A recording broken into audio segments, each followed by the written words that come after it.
Happy Tuesday. Thank you, everybody, for hanging out with me earlier. Just hanging out on StreamYard Mobile with the headset and the PC streaming the trial. I was just kind of chilling back today. Sinus crap, man. So I apologize if I sound a little stuffy. Oh, man, right before the show, I heard that, and I put it in the title, disturbing, because that's what it is. It's a disturbing phone call between Lori's sister Summer and Lori. Oh my gosh, the thing. So we're going to listen to it in the beginning of the show real quick. I'm going to say hi to everybody. And then I made a short video right before I started the show. If you all want to show some love, we're going to check it out here in the beginning, though. Play it for everybody. But I'll put the link in the chat if you don't mind showing it some love. Oh my gosh. Thank you, SRB, for the link. She was right. I sat back and I listened to it and I was like, oh my gosh, that is horrible. So if you haven't heard it yet, just wait. We will here in a few. Thank you, everybody, for hopping in. Hit the like if you haven't yet, please. It's the freeway. Kid Kitty, good evening. What's up, Skittles? Sorry about that. Mute shit in the beginning there. Did you all get? Yes, did you get settled in? What's up, Kel? Good evening.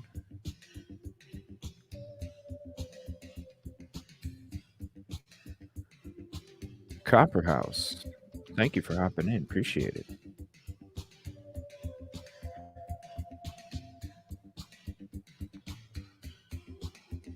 I tell you what, I'm not sure if, I don't know about this wheel game. If I put out a notification for tomorrow night to work on it and you're bored and you feel like helping out, then please do. I've been thinking about it. I might not tomorrow night because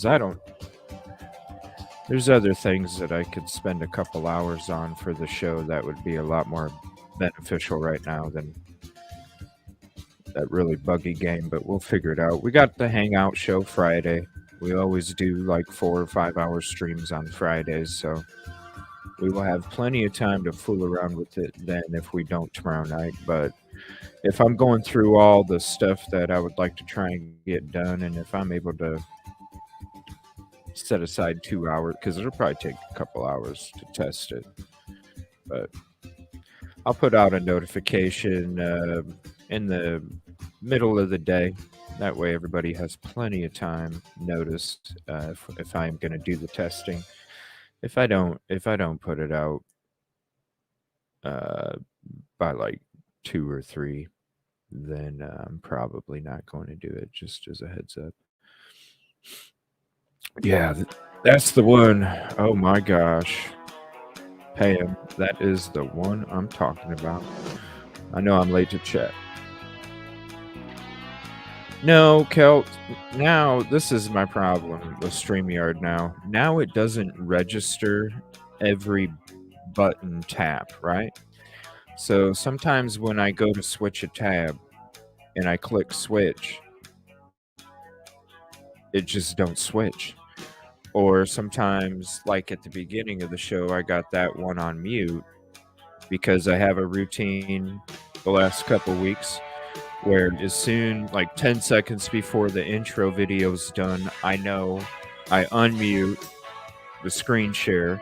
Then I go to the YouTube link, or not link, but the YouTube screen share. Then I hit play, and then I come back to StreamYard, and it's been, it's a routine. I've been doing it every time. And then all of a sudden, the last, like, I don't know, 3 days, 4 days now, it's like crazy. It's like all the time. It used to happen once in a while, and it's been happening once in a while for a couple months where once in a while it won't register or something. Now it's like often.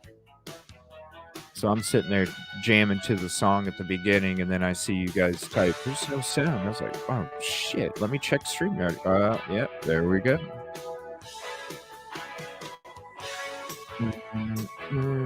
Yeah, I thought since we do, there's a lot of triggering stuff that we talk about. So I thought, you know what, from now on, I should always put up a content warning that the stuff in this video, whether it's images or videos, just a potential warning, just to be a little, just to help be a little more aware for them, for everybody who does have triggering issues. I even have my own with that Letitia Stout case. I have my own shit, my own mental reboots I gotta do. Take Claritin D. I know. I know. I know. Oh, you're good. We were just hanging out. I was actually laying in bed most of the time, just listening to it this morning. Then there's a couple times I got up, came to the PC so I could throw some links up and things like that. But I appreciate you guys hanging out with me. I'm gonna be starting Fridays next week. I'll be having 2 shows. I'll be having one around noon, 1 o'clock, for like a 2-hour show, and then the hangouts on Fridays. So Friday early afternoons, we might have a police chase. We might be going into what we missed on earlier shows from the week. We might be going into, maybe it could be a new case Friday, where every Friday we cover a new case for a couple hours, just to put some attention out there. Not that we'll have a playlist created from it, but maybe like Fridays, I could just, for 2 hours, let's just talk about this new case, and the next Friday, that new case. That might be kind of cool too, New Case Fridays. And then if there's anybody that has some cases they want to bring to the table and want to talk about, then you know what, let's do it on Friday. Yes, what's up, Duckin? How you doing?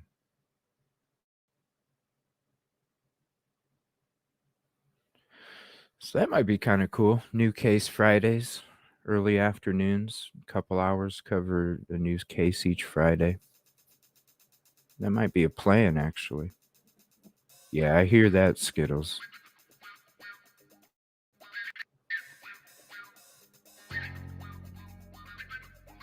Yeah, that probably isn't a bad idea. A new case every Friday afternoon. Like one showcases where it's all zipped up in one show and we can put it out there, and maybe that could be a good time to host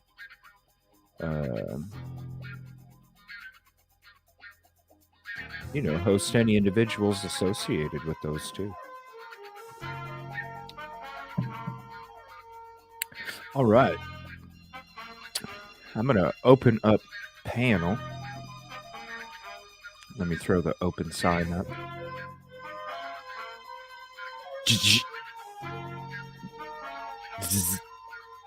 There we go. We'll throw the link out in chat. See, I just put the sign up in the window, and now I'm coming to unlock the door. And the door is unlocked. You're more than welcome to come on in. Starting next week, I started. It's called Summer Hours, and so I'll be working like it's overtime Monday through Thursday, and then Fridays I'll be home by noon. I'll be home at noon. And we're talking about Kevin Kraft. Who's that? Shut your mouth. What's up, Kraft? I was supposed to shut my mouth. I'm afraid to talk. You don't know the song, man? You don't? I wasn't even listening to the This song. is Shaft. It's the theme from Shaft from Isaac Hayes. But it's Kraft. Kraft. Okay, I got it now. What's up, Kevin Kraft? Oh, you know, migraine. Say in your Shaft, man. Come on. Kraft.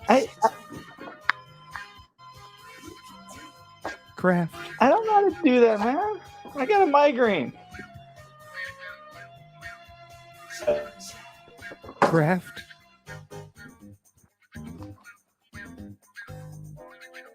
That's all I'm gonna say for a minute. Is just Kraft.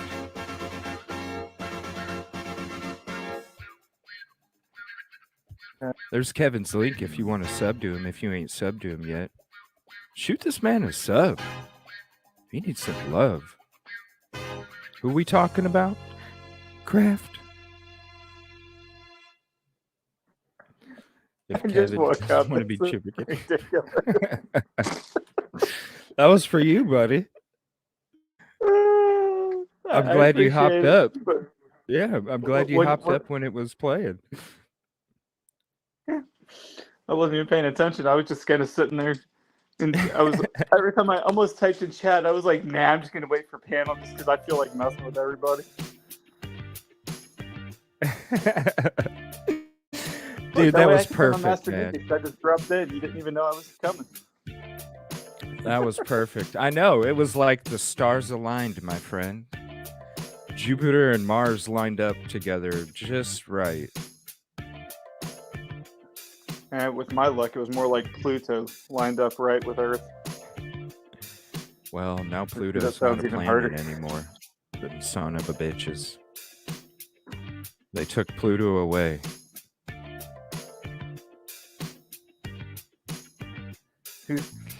Yeah, so there's a call that the sister Summer... Huh?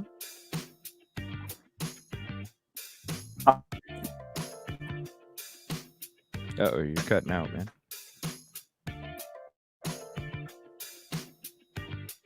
That any better? I mean, I can hear you if you say one word or something, but if you just say like 3 or 4 words. 3 or 4 words. There you go. I heard that just fine. Okay, it might be because I was downstairs. Yeah, it was cutting out for a second earlier.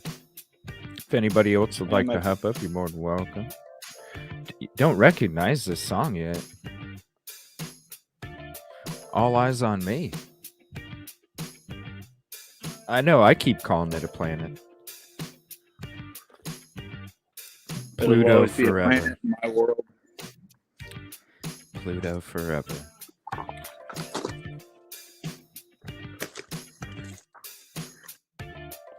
Do you have any lives coming up tomorrow night, man? A project or anything? Actually, I might do one later if my head clears up. But no, I gotta. They just posted last week mandatory overtime tomorrow, so I don't get to stay home tomorrow.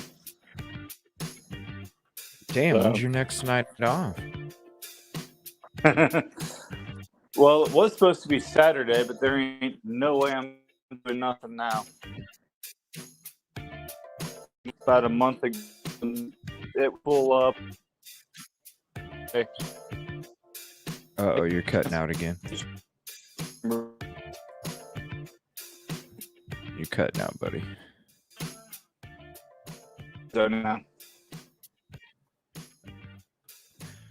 No idea what you just said. Am I good now? Now you're good. Say that one more Okay. time. I found the dead zone. Okay. No, I was getting ready to about a month ago I was trying to get into a craft show this Saturday and we're full, and I just woke up to a message. We had somebody cancel. We got 2 tables available. I was like, so much for taking it easy this weekend. So I got to get all that info together now and figure out where I'm going, because waking me up with that kind of thing, I don't remember what I was even talking to you about. So. The joys of being disorganized. Yeah. Well, thanks for hopping up tonight, man. Yep. Crazy ass phone call, dude. Fucking, it's pretty disturbing. And it wasn't in my plans to do it, but I got the link from SRB shortly before the show. I listened to it and I was like, damn, I gotta make a short video on this damn thing because this shit is fucking nuts. Is that the one you posted a little bit ago? Yeah, I posted about 15 before the show. I literally was making that shit up to the last second. Like, when I heard it, I listened to it 2 times and I was just like, holy shit, this is crazy. I don't want somebody to have to try and find it in a 3-hour episode. So I just made a short on it real quick, because that shit right there, like, you hear the emotion coming through, and yeah, exactly, SRB. It wasn't just the people that passed in these crimes. It was a whole lot of other people. The tentacles are huge on this thing. So yeah, I was like, you know what, I'm just gonna take a half an hour, hurry up, make a short 12-minute clip, and we'll go ahead and check that out here in the beginning. Just chit-chatting for a few. So yeah, we'll listen to that phone call first, and then we'll get into Melanie Gibbs's interview with Ellie. And then there's 2 interviews after that are going to be really freaking interesting. Interviews with Alex's previous ex-wife and then Alex's widow. Now, the ex-wife has a lot of shit to say when it comes to Lori and Alex's closer than usual relationship, I'll just say. What's up, Cassie? Good evening.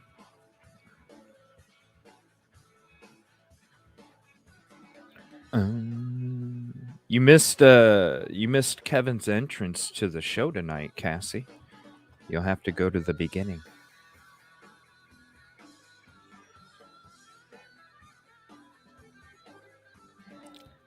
We're talking about craft. Now that almost sounded like you were starting off with Flash Gordon. I never watched Flash Gordon. I just remember the cheesy song in the movie. I never watched Flash Gordon. I watched. Is that like? Is that Flash, the fucking comic book guy? Yeah, I'm pretty sure that's what it started off as. Yeah, I tried watching the TV show and it didn't work. Sorry. The movie was. I've only ever seen the movie, and it was one of those, like, I'm sitting there and they start singing the theme song, and I'm just like, this is such an 80s movie. 80s. Yeah, I remember they had a TV show that came out in like the late 90s or something, and I gave it about 2 episodes, and I was like, okay. Oh, it's definitely weird. It just, the TV show, I don't think it was like, it didn't last very long either, so there's probably a reason. I was like, what? Like, the movie's weird, but it's like, okay, I can get through 2 hours of this and it's tolerable. But I couldn't imagine a show based on it.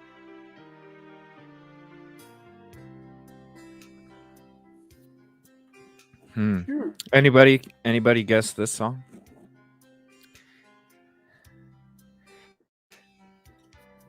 I didn't even know he was hopping on. Honestly, the song just came up on shuffle, and then Kraft hopped up in the open panel. I was like, how perfect.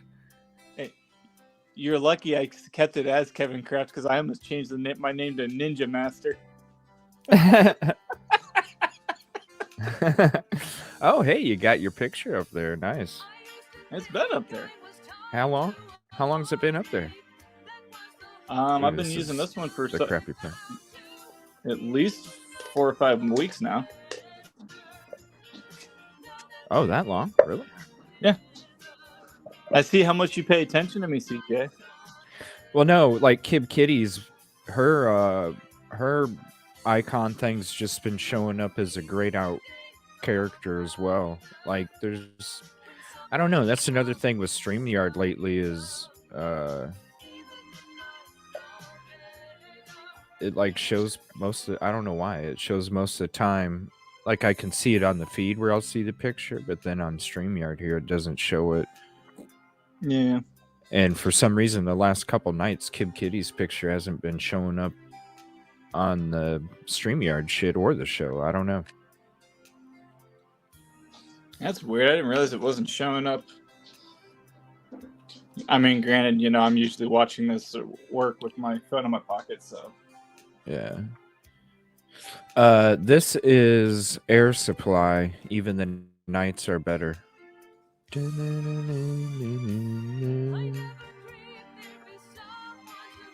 right. I need to test out a little beat that I threw together today. We'll be done with this. We'll get to that phone call in a second. Man, that shit's disturbing. What is? A little chill back.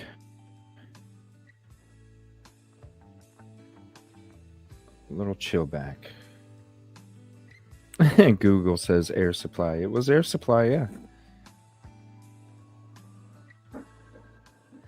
All right.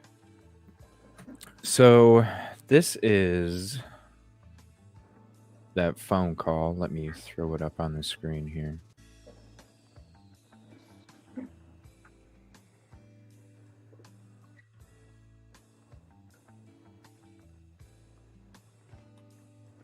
Man, this thing is like slowing down, speeding up. Let me just go to Feed the Ducks. This is weird. We'll just do the normal.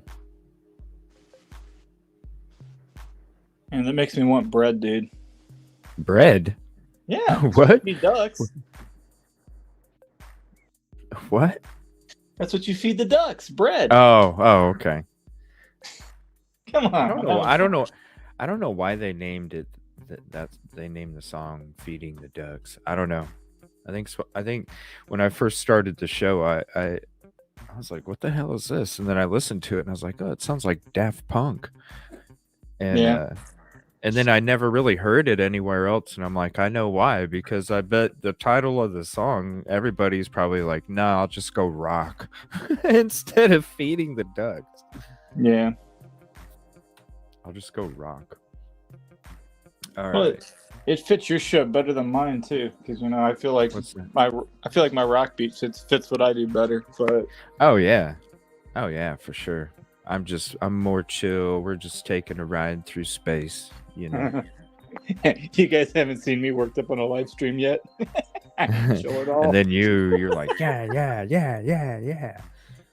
Oh, if you guys would have heard what was going through my head when that ball blew up, you wouldn't have believed I pulled myself together that quick. How's that short doing anyway? I'm not getting anything on my channel right now. Dude, throw up. Do you still have the... Well, I'm sure it's still in our message feed, the video. I have it saved in my phone. I could send it to you right now. No, you don't have to send it to me. Use that video, man. I did.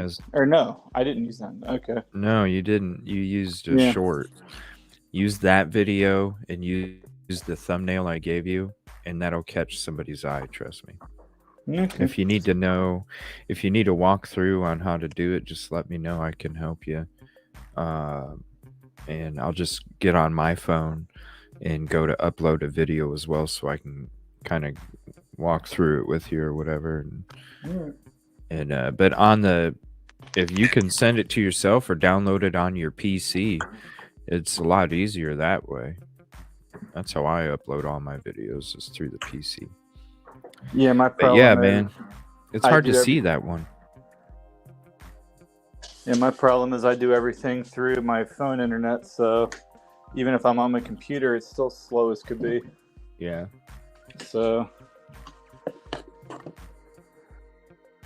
Oh. Well. Yeah, because it's kind of hard to. I think the quality dropped with the short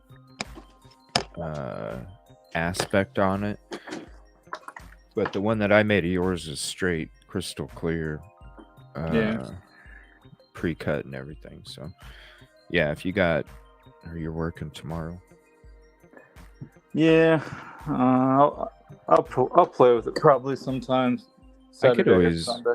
I could always do a offline video, like a screen share, offline screen share of me doing a video on my PC, and then that'll give you like an actual like visual.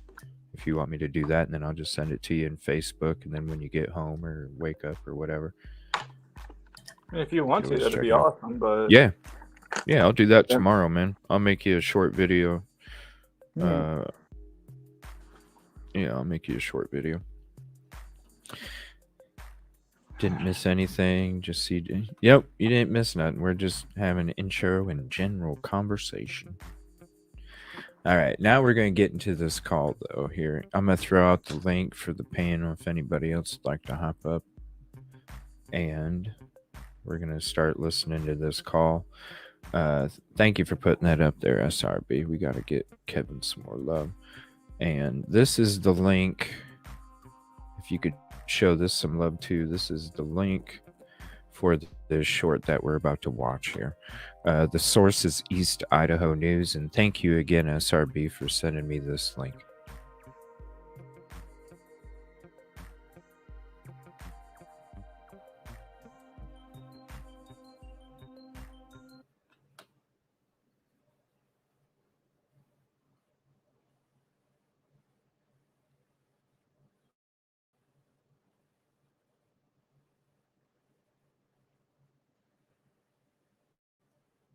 no sound.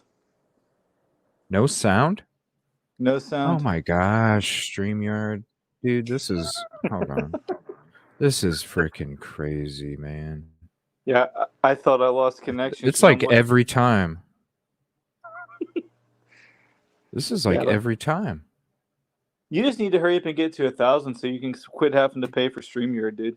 I wish I could hurry up and get to 1,000, bro. I'm putting in that work, man. Plus, I got all the support from everybody else to help me when I'm like crawling, so I really appreciate all that too. All right, thanks for letting me know to check again. All right, here we go. Phone call from the sister Summer Shiflet. We're good. Hi. How are you? No, I'm good. How are you?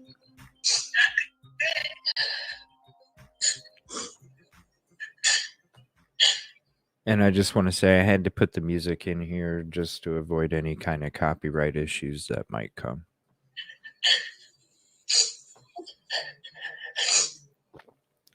I don't know what to say.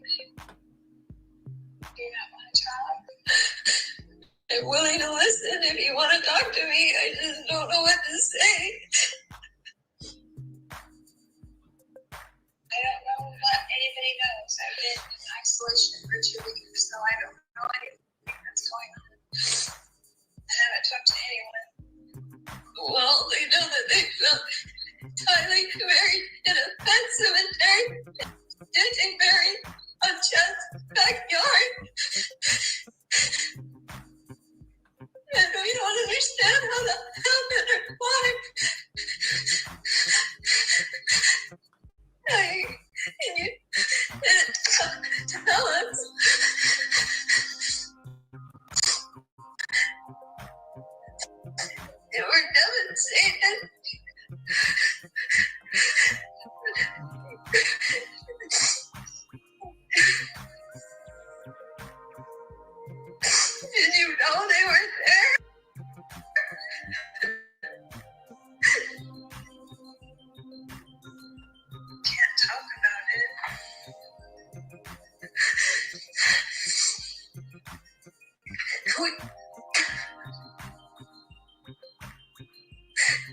I don't know what to say, Lori. I mean, you know how much I love you, and Alex was super sick to my stomach. I didn't think anything would, you would ever let anything happen to the kids and just let them be thrown away like garbage. And I can't take it that you would let this. It's too painful. And you think I let that happen? Yes, I do. That's nice. Is there another explanation? I'm willing to hear it. I don't want to be Absolutely, but I can't talk about it. You went off to Hawaii and were dancing on the beach while your kids are in the ground? You had to have known when they were there. I just can't understand. I don't understand. I don't understand. I want to believe the best in you. I really do. I love you with all my heart. It kills me. But they were just little kids. I don't understand. I understand. You know me, Summer. That's what I thought. You still do. Lori, if you let that happen to them and didn't tell us and left to be in the ground like a piece of trash, then I don't know you because you would have never done anything like that. That's correct. And if you knew and didn't tell us, that's not okay either. We love them. We would have taken them. We would have taken care of them. You could have gone on and done anything you wanted. That's what you think? I don't know what to think. None of us do. You haven't told us anything. We believed you. We stood up for you. I cannot. I would love to. You cut me and Mom off for 4 months and told everyone not to trust us because we'd tell Adam. And now we find this out and you expect me to just keep going on faith when there's been zero explanation and you expect me to just keep believing without ever having a question? Don't say that. That is what you're saying. Either explain it or don't expect me to not be upset and doubt you when the kids are on Chad's property. I'm okay. I love them with all my heart. I would have taken Tylee and JJ in a heartbeat, and everybody else would have too. You know that. If they were in any danger. I have no idea what happened. You're right. Nobody does because you said nothing. Because everybody sees what's on TV. That has nothing to do with TV. This is when you're in my conversations before you left and cut me off. And now you expect me to be there for you when you were going to abandon me. And if you weren't in jail, you wouldn't even be talking to me and we wouldn't even know you were dead still. This is your opinion. Yes. I deserve more than that. I've been there for you like a rock. And I went on TV and defended you. I've done everything to defend you. And I still would right now if you would tell me the truth. I would love to. Well, then. Love to. You didn't want to in October, November, December, January, or February when you weren't in jail. Why didn't you tell us then? Why you didn't call me when Alex died, which now I'm glad he's gone if he was a part of this, but you didn't call to tell me Alex died or that your kids are gone? Nothing? You don't think that's going to cause pain throughout our entire family? That's never my intent. Well, you don't think I'm in pain? No, I don't. I think you were dancing on the beach having a great time. Getting married. And you took pictures to prove your kids don't deserve a burial, but you need to get wedding pictures? You don't think that's upsetting? Nobody knows. Sorry, honey. Then nobody knows except for you and the Lord. Yeah, ask him. I have. And guess what? I don't have one scripture that says it's okay for children to be thrown away like garbage in the ground. And that's okay. There is nothing in the scriptures that is godly about hurting a child. Nothing. And they deserve a proper burial with family that loves them at the least. I can't support that. That's hurtful to everyone. That's the most selfish, incredibly selfish thing I can think of. I can't think of anything worse. I don't understand. I don't understand. This is not my Lulu that I'm not in love. I've never even seen you be upset with your kids.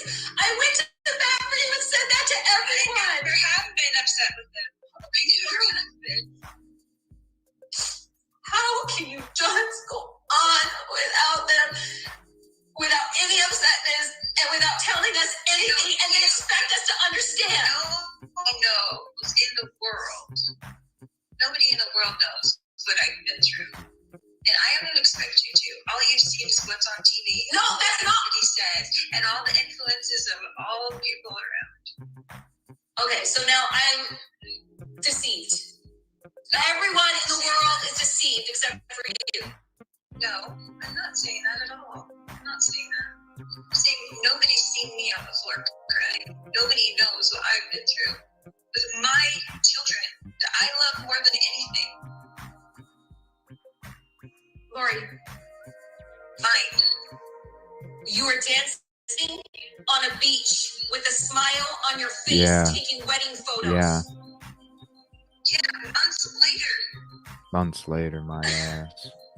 You don't trying to go on with life, trying to be happy, trying to find some kind of happiness. You think I want to be alone? Do you think that your mother and your sister and your son don't deserve to know that the children are gone?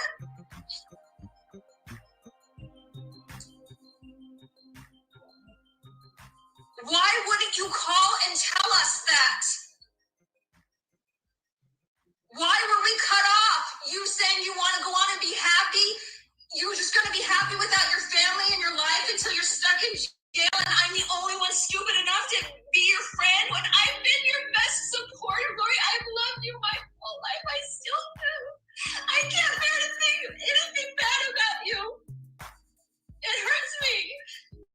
I don't want to see you in jail. I don't want you to be there. I don't want people to misunderstand. If you would tell me the truth, I would stand up for you for the rest of the time. You know that I would. I know you would. But there is nothing okay about this. Nothing. If you think it's okay, well, you have greatly been deceived if you think it is okay. Nothing about this is okay, Summer. We have all read the scriptures. I know you've told me about a lot of your spiritual experiences. You know I'm trying to support you in all of them. But I am telling you, because I love you with all my heart, please consider that Chad has lied and been deceived, and that you have been deceived, and that this is not what you think it is. There's nothing okay about killing children. Nothing. And even if you didn't kill them, and Chad didn't kill them, and Alex didn't kill them, you threw them away like garbage in the ground. You Chinese mother burned. I can't handle it. And threw her in a pet cemetery. You know that's such a She even brought up the damn pet cemetery. Oh my gosh, it's so heartbreaking. It's so painful. I can't even tell you. This just shows the depth of her frickin' I don't know what this is. destructiveness. Please consider that you have been deceived. That is not Christ-like. There's nothing good in that. There's nothing good in that. That's not a test for you. You were innocent. And they were loved. And they didn't deserve to be treated that way. And who loved them their whole life and took care of them their whole life? And why would you let me bury them?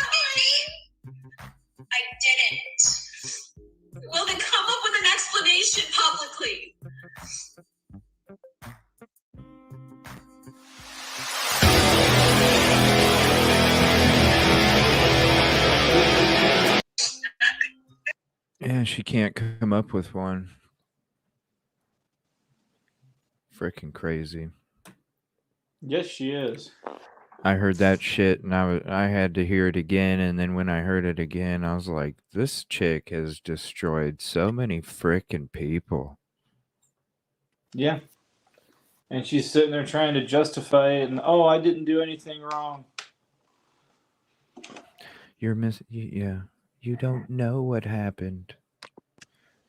She's like, you don't tell us. And then when she brought up the pet cemetery, man, that's the part that is like, fuck. Yeah. It's like, you do something like that, and you just admitted you knew what you did is wrong. That's why you're trying to hide it. I mean, give me a break. Yeah. So I wanted to show everybody that didn't get to hear that one. It's just that the jury's got to be, man.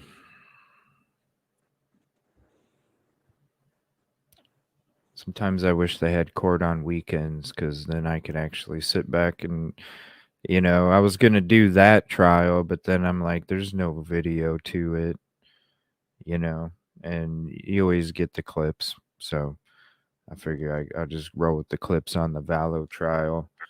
So I did Letitia's today, but man, to sit there and, for all of us to be able to hang out on that fucking trial would be, man.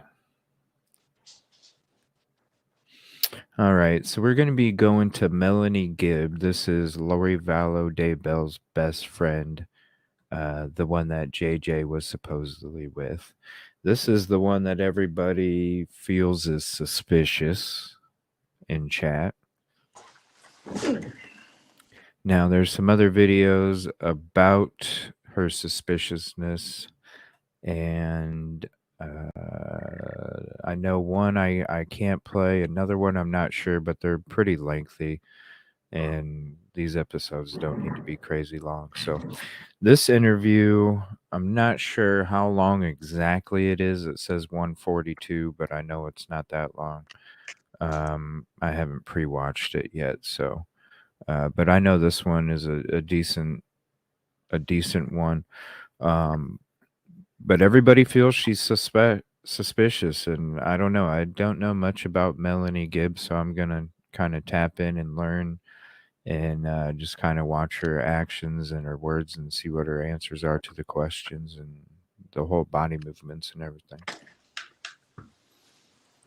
I guess Summer looked at Lori during the call at one point, and Lori basically gave her a smug little look. Oh, so they had the glass in between them, huh? Wow. This was face to face. That's crazy. I thought I this thought it was was a over the call. telephone. Yeah, that's what I thought. Damn, face to face with some glass. And she was, oh my gosh, I can't imagine all the other people sitting in that room, on the other side, all the family members and shit that are waiting to talk to their family, or the people next to them, hearing her say that shit. That's crazy. Yeah. I can't imagine. Yeah, this was a recording of it's a jail call. So it's either it's a jail phone call. So it's either a phone call where,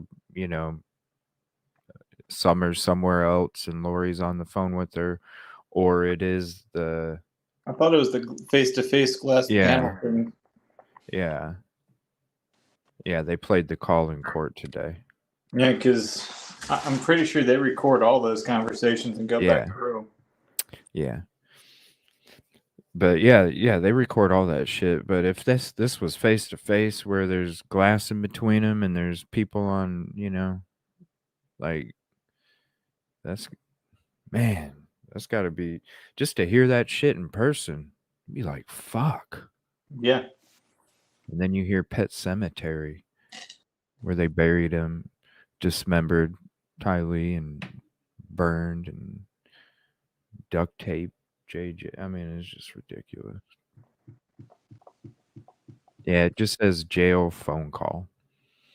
All right, so I'm gonna go to. Let me see here. This is Melanie Gibb, Lori Vallow's best friend, Fox 10 Phoenix, with this interview. And give me 1 second while I get it loaded up.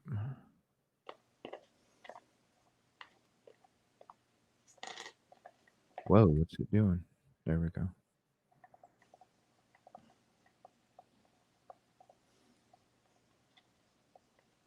All right, so I'm going to go ahead and fast forward to here.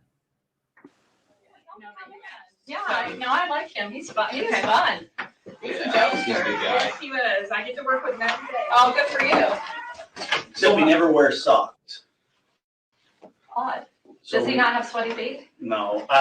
He wears those little tiny, what are they called? They're not ankles. Why is she so Like this? Like the busy? no-shows. Oh, the no-shows. Yeah. No, see, those creep down to me. Yeah. And then they go under and they make your feet uncomfortable. What's weird about is when he sits down, while his pants go up, you see his shoes, there's like that much, because he's so tall, long-legged. Nothing, no socks. So we always tease him about, man, are you wearing socks today? It's almost girly-like, because girls Yeah. have more ankles. Or did you cut the little ball off the back of your socks? I bet you guys are fun. Oh, How are you? I'm Been a long good. time. No, I'm good. I'm married now. That's what I understand, good. Awesome, congrats. And we still are married, according to a gossip that's out there that we're separated. That's the gossip. You know, I may have saw that somewhere. And I'm like, who comes up with this stuff? Caught me by surprise a little bit. And I was like, I got the gossip. You know what I heard? I don't follow me. I don't look up any information about what people say about me. Don't want to know. Don't care. Anyway, but somebody told me, did you know that you and David were married on 12/12? That's 12 times 12 is 144. Like the 144,000 I went. I was like, I never ever put that together. And then it was Alex's death. Didn't even know it was his death. Didn't even know. Because I didn't On memorize the 12th of it. December. That's what they said. And I was like, Yeah, you did I that. know that they know more than I know about myself. And I was It's like, crazy, it's crazy. people, yeah. you guys are like, Melanie. What? why do you spend your life looking at another person and gossiping about them? That is so bad. Some people, really with this case, they're so involved with it, is like, it seems like it's just consumed their It's lives. consuming. It's And addiction. they're always posting, they're always looking, always comes these little things. Oh, it's so gross. I don't know what else they're saying, and I don't want to know. So I always tell people, don't tell me. Uh-huh. Don't want to know what they're saying. Just Mhm. leave me alone. So I don't know too much more. Isn't that great? Isn't So- that great? What? So, Dave's She still is up there in damn Utah? comfortable for Yeah, sitting in and a he said that if fucking you wanted to, interview room he at was the gonna come LA. down and help me with some moving. I decided, no, I'm keeping my stuff in storage for another month. Looks So- to me like you don't even have a So I can conscience. call him, he's standing by. I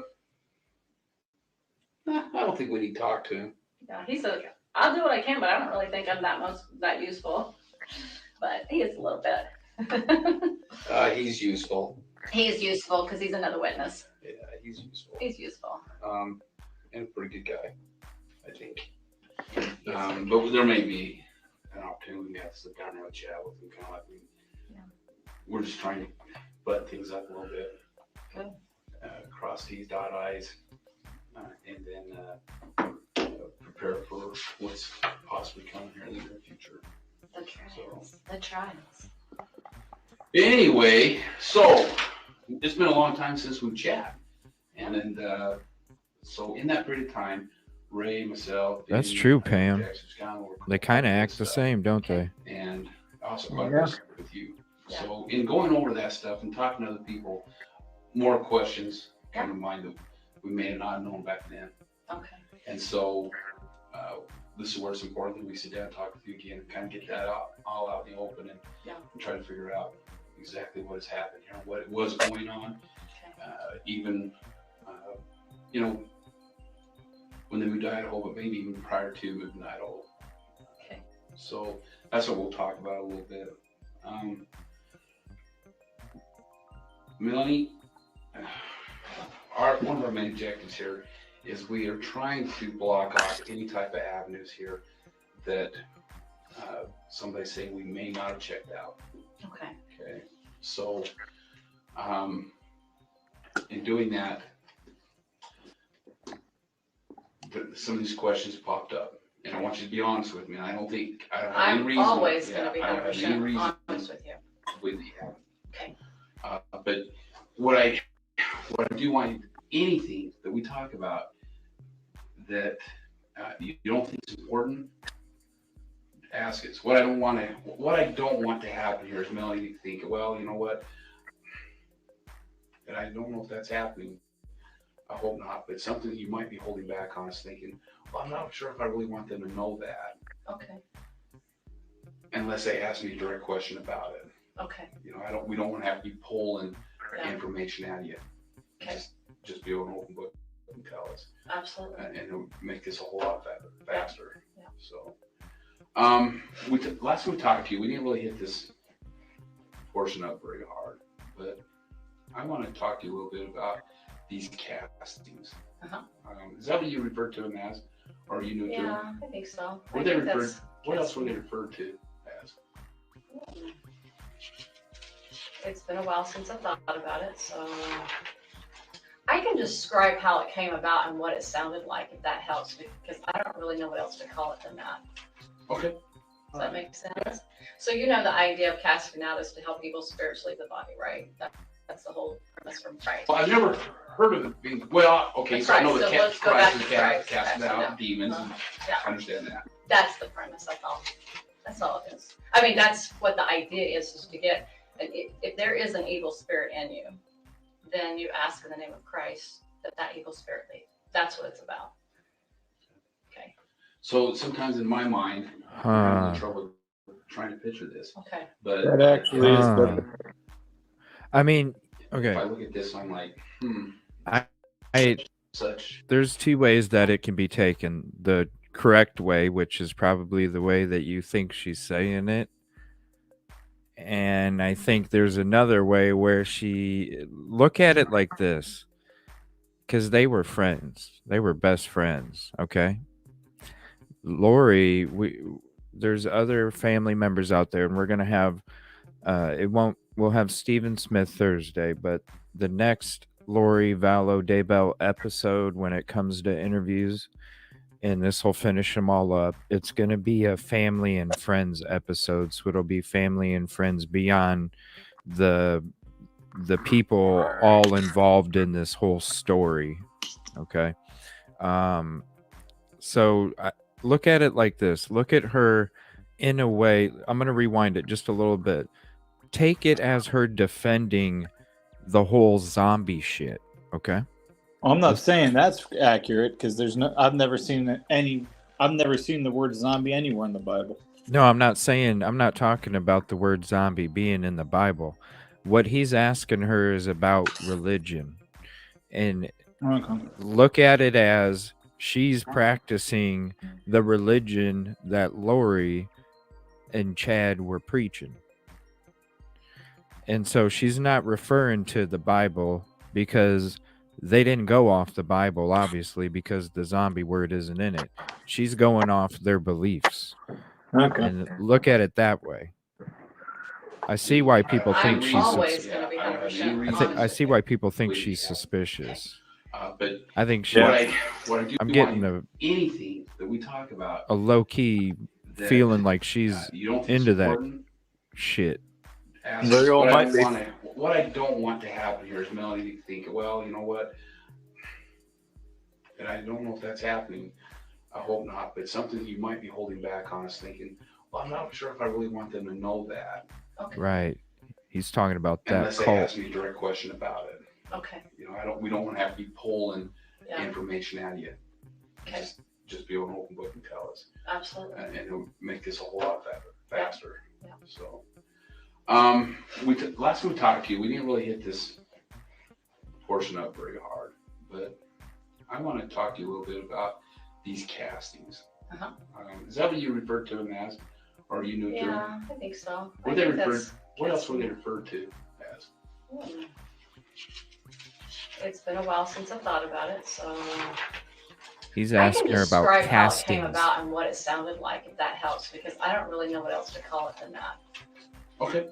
Does that make sense? Yeah. She So doesn't you have know a the word idea for of it. casting out is to help evil spirits leave the body, right? That's the whole premise from Christ. Well, I've never heard of it being, well, okay, so I know Christ, that so let's go back Christ to is Christ. casting That's out enough. demons. And Yeah. I understand that. That's the premise, that's all. Casting That's out all it is. demons. I mean, that's what the Zombies. idea is to get an Evil if there is an spirits. evil spirit in you, See?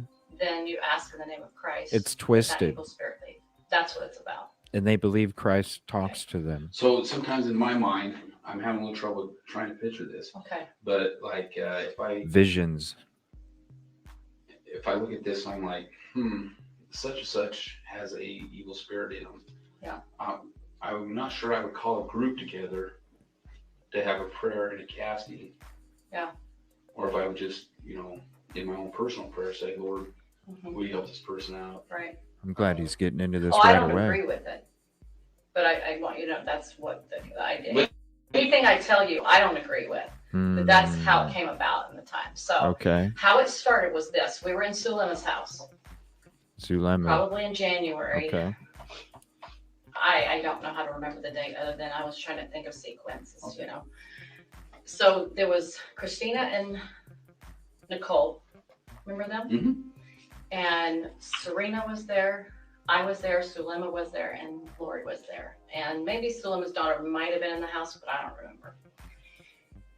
And so she was talking to everybody about that Charles had this evil spirit in him. Okay. So that was kind of what they were talking about. Okay, tell me about that evil spirit. Did the evil spirit have a name? Yeah, remember we talked about it. It's the Ned guy. Right. That's what they said he was. He was this Ned person, okay? All right.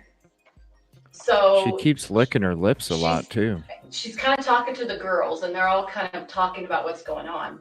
And she's like, I don't know what we're supposed to do about this. How do we get, how do I do this? I don't understand what this is. So nobody has any information about casting out at this point. And then Christina, she starts talking about something. This was all the. What's up? Did you want to say something? No, I think licking her lips might be like a nervous tick or something. Like she actually is nervous, but she doesn't want to show it. Yeah. Like I didn't see her licking her lips anytime, and then he starts asking some pressuring questions right off the bat, and all of a sudden she has cotton mouth. Yeah. I think it's a nervous tick too. And then Christina, she starts talking about. You can definitely see the something. change This in is her all facial beyond me, expressions because I too. didn't do the energy work. Look at that. I She had keeps energy licking them work done to me lips. before, but I don't know Like how Alex. to do it. And I don't know if Alec Christina did Murdaugh. or not. I'm not sure, but Christina started talking about. Man, I don't know how she brought it up now. It's been a long time for me to remember. And excuses, even more I don't suspicious. know how they start talking about it, but somehow they start talking about.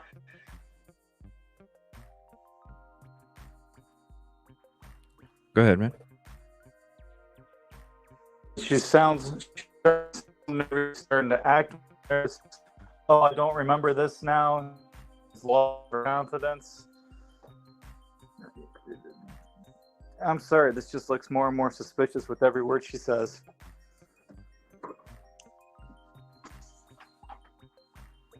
Oh, for sure, man. Like you can look at her face, and her face has a totally different expression on it. Her cheeks aren't high and puffy, they're droopy now. You can see her, like, look right now. Yeah. Putting, biting on her finger, not having direct eye contact, and she's got cotton mouth. She ain't even reached for a drink of her water, but she's licked her lips a whole shit ton. Yeah. No, Nervous. Yeah. Suspicious. I mean, it could be medicine, Pam, but all of a sudden the medicine kicks in when they start asking some pressuring questions right off the bat. It's I And know he's not even medicine being does that. aggressive with it. He's just, what do you remember? And she's, Yeah, it's coming out swinging at fucking ball pitches. They're not even worrying about the strikes. They're swinging at the balls too, like right off the bat.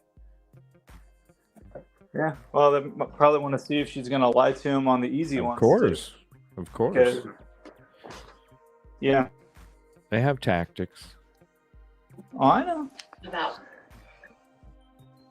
casting out somehow. And then they all started joining in. I was listening because I didn't have any comment to make to it. I was like, I don't know. And then they were trying to figure out, she was trying to help solve the problem. Like, if this Ned is in him, how do we get him out? Or I don't even know if that was the right word at the time, get him out. But Can I stop real quick? yeah.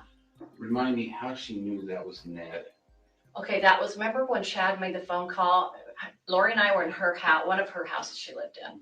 Not the last house, but the one prior to the last one. Because I remember where I was at certain times, so I remember the house. Anyway, so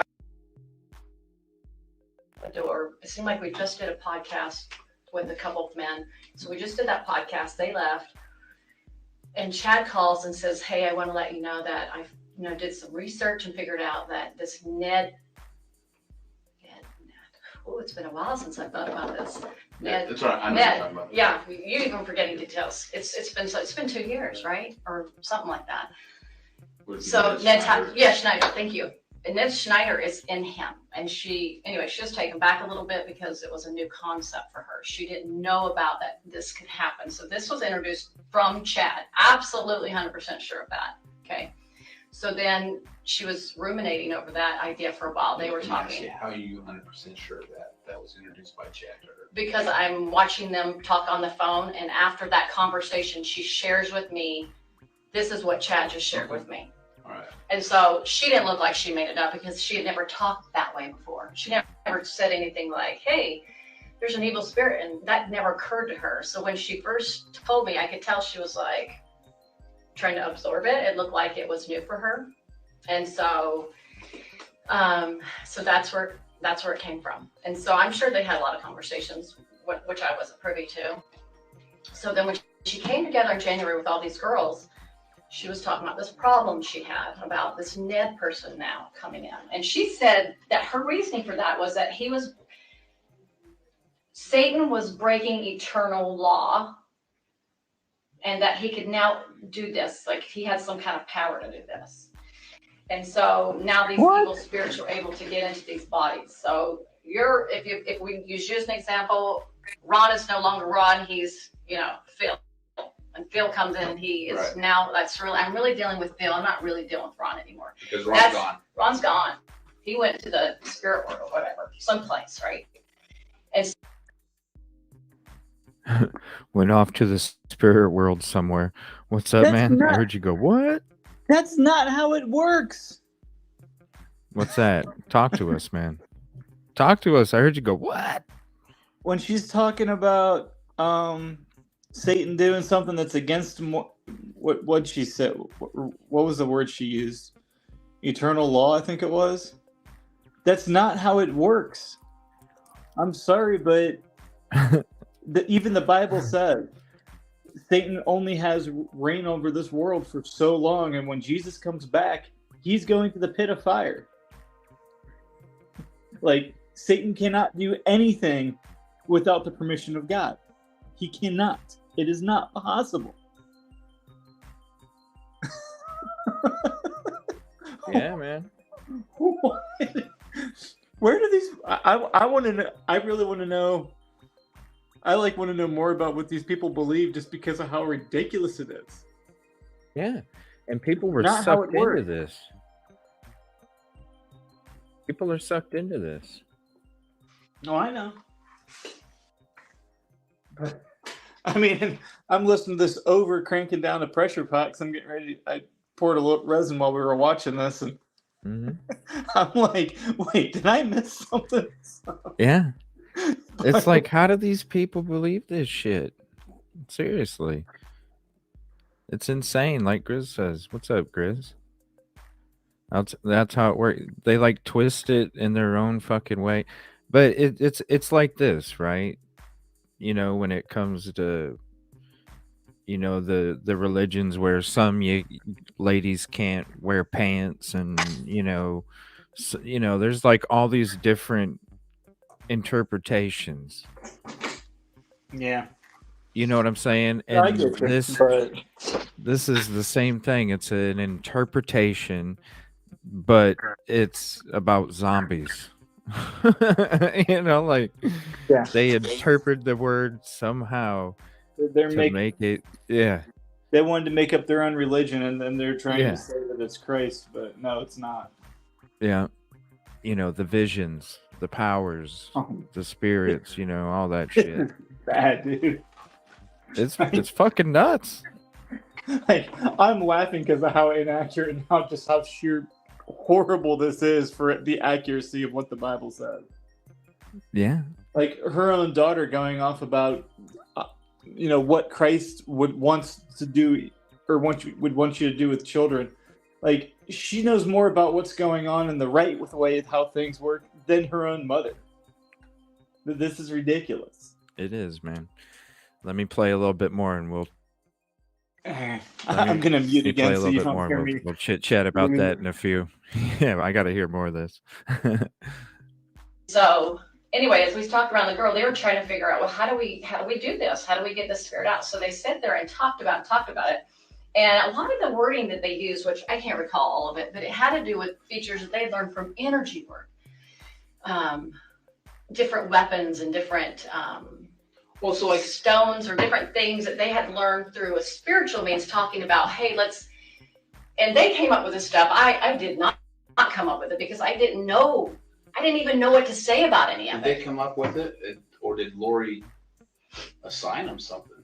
No, at first they talked about it as a group. They were like, well, what can we do? And it seemed like Christina started bringing it out first, actually. She's the one and I'm trying to remember the words, but I can't really remember what she said. I just remember she's like, I remember her sitting down with her one day and go, what can we do to help you, Lori? She was sincere. And I was thinking, I have no idea. I don't know what that looks like.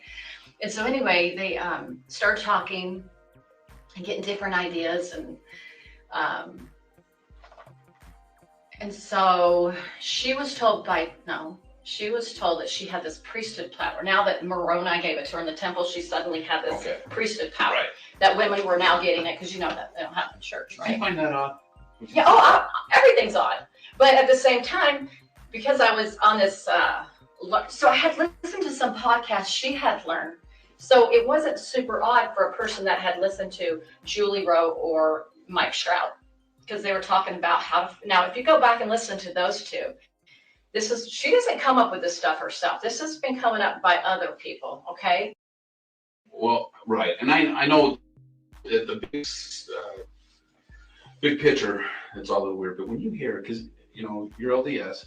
Yeah. When you hear something as in Moroni appeared to her in the temple and gave her priesthood powers, what did you think about that?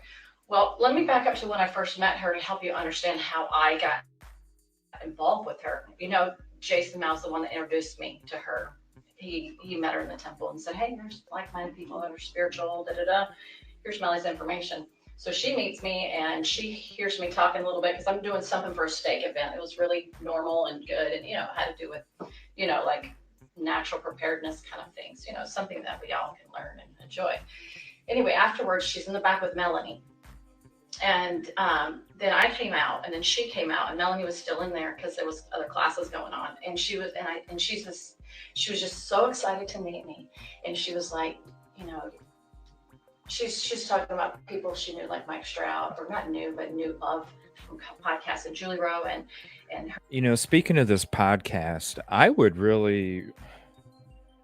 Is it on YouTube? Has anybody heard any of these What? I want to actually check them out and see what the fuck they're talking about. What's it even called? I don't know. Does anybody know if it's on YouTube, what the name of the podcast is?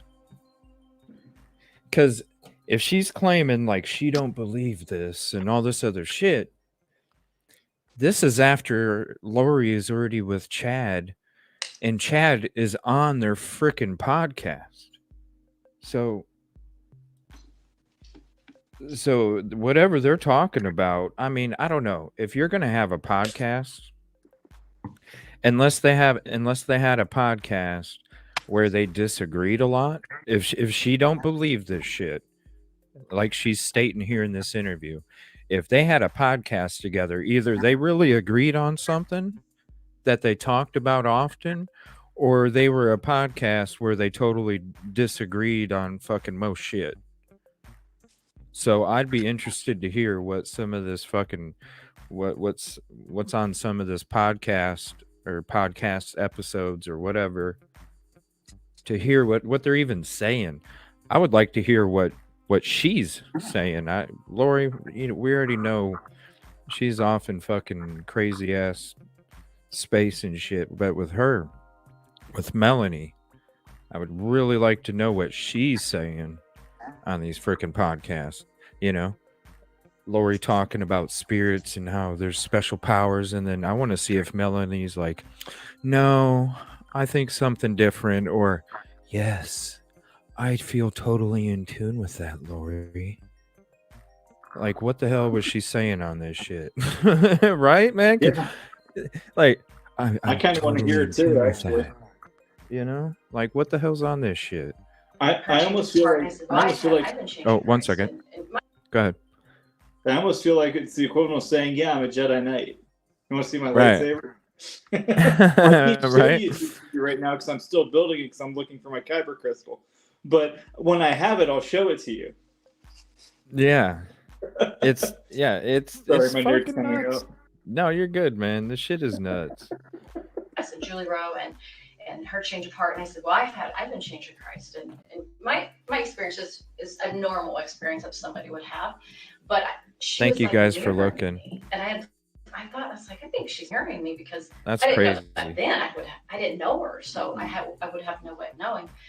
But anyway, she was like, oh, I've been changed by Christ, and I said, well, I have too, and it was.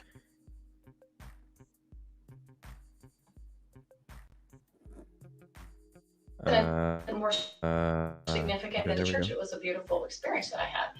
And so, but there was nothing odd about it. It was just beautiful, And so she said that she had the same, and she was super excited. And then she said, well, I said, you must have been through a really, a lot of challenges in your life to be able to have these experiences. She goes, well, she says, I've had some special experiences with the Lord in the temple. And she might have said in Rome at the time too. She might have. I can't remember if that was the next time I saw her or not. Oh, whatever. Like, wow, you knew she said she was married to him. My kid was raped by her father, and that probably is a lie. But anyway, she was bringing the story about all her trials, and they sounded genuine to me. I did not think she would. I don't think people are manipulating. That's one of my weaknesses. I don't manipulate. I don't know how to. So how long were they friends? That I was like, oh, she can't be lying to me. She sounds just like me, as far as my testimony of Christ. Now, not all the crazy stuff, but just that normal kind of sisterly bond that you would have with somebody in church. So then she tells me, well, because we had listened to Mike Stroud, he talked about 144,000 and about how people are going to be called to help be instruments in God's hands of bringing people together, like the lost tribes and different things in the last days. And so she says, well, I've had these experiences, and I know that I'm part of the 144,000. The Lord sealed me his in the temple, kind of thing. And I didn't necessarily disbelieve it. It wasn't a new thought for me, because I had listened to different podcasters talk about some of their experiences, and I didn't think that they were lying either, because they sounded like it matched Mormon doctrine. All of it did. Because I'd read the scriptures a lot, and I thought, well, I know about these things, but somebody's actually having them. And so, but, people can have real experiences, but somebody can take that and act like that as their own. Sure. And I think that's what she did. She took some information that could or couldn't have been true. I don't know if the guy had it or if he was deceived. I don't know that personally. But anyway, she learned a lot about, and Julie Rowe, they talked about casting out. They talked about when evil spirits, you put your arm to the square, you cast out, you use, and then talked about love as your most powerful weapon. And different weapons. He would say different weapons. I don't know if he described them, but he just talked about love as the most powerful weapon we can use against the adversary. So I don't know. Maybe she took that, and then she took Julie Rose freaked out stuff, and she's whacked. But she was heavily into the energy work. And a lot of these things were coming through as weapons and different things and evil spirits around you.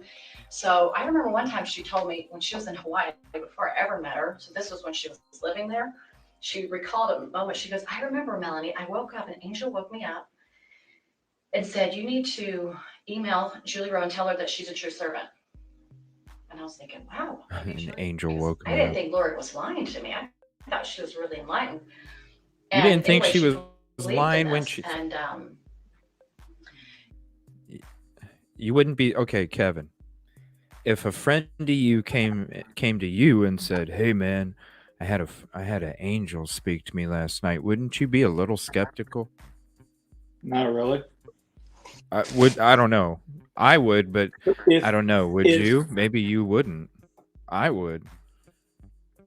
I would want to know more details, and I'd have a lot of questions. But I mean, I believe I've had Christ speak to me, but it's always been when I'm asleep. It's not like, he just magically appears next to me and we have a full-blown conversation. But at the same time, I have shoot, what do they call that? In the past, I believe I have a small gift of prophecy. They talk about it in the Bible, because I've actually, and it's not a regular thing. It's not something I can turn on and off like a fortune teller would tell you. But I've actually seen events that have happened in my life in the future, before or in the past, that have happened since then, that I was like, there ain't no way that's going to happen. And then it, 10 years later, it does. And it's like, oh. So I would have questions for them. I wouldn't just take them at their word. But at the same time, it can and does happen. I do believe that. So you'd be a little skeptical.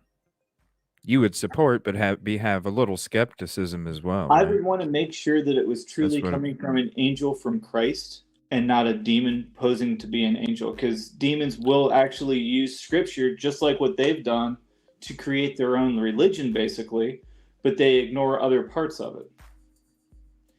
And I forget the exact way you're supposed to actually ask. And there's different people have different beliefs on how to actually identify the difference between a demon and an angel, but usually demons will run at Christ's name. So it's, but a small sliver that would have skepticism. Yeah. And exactly.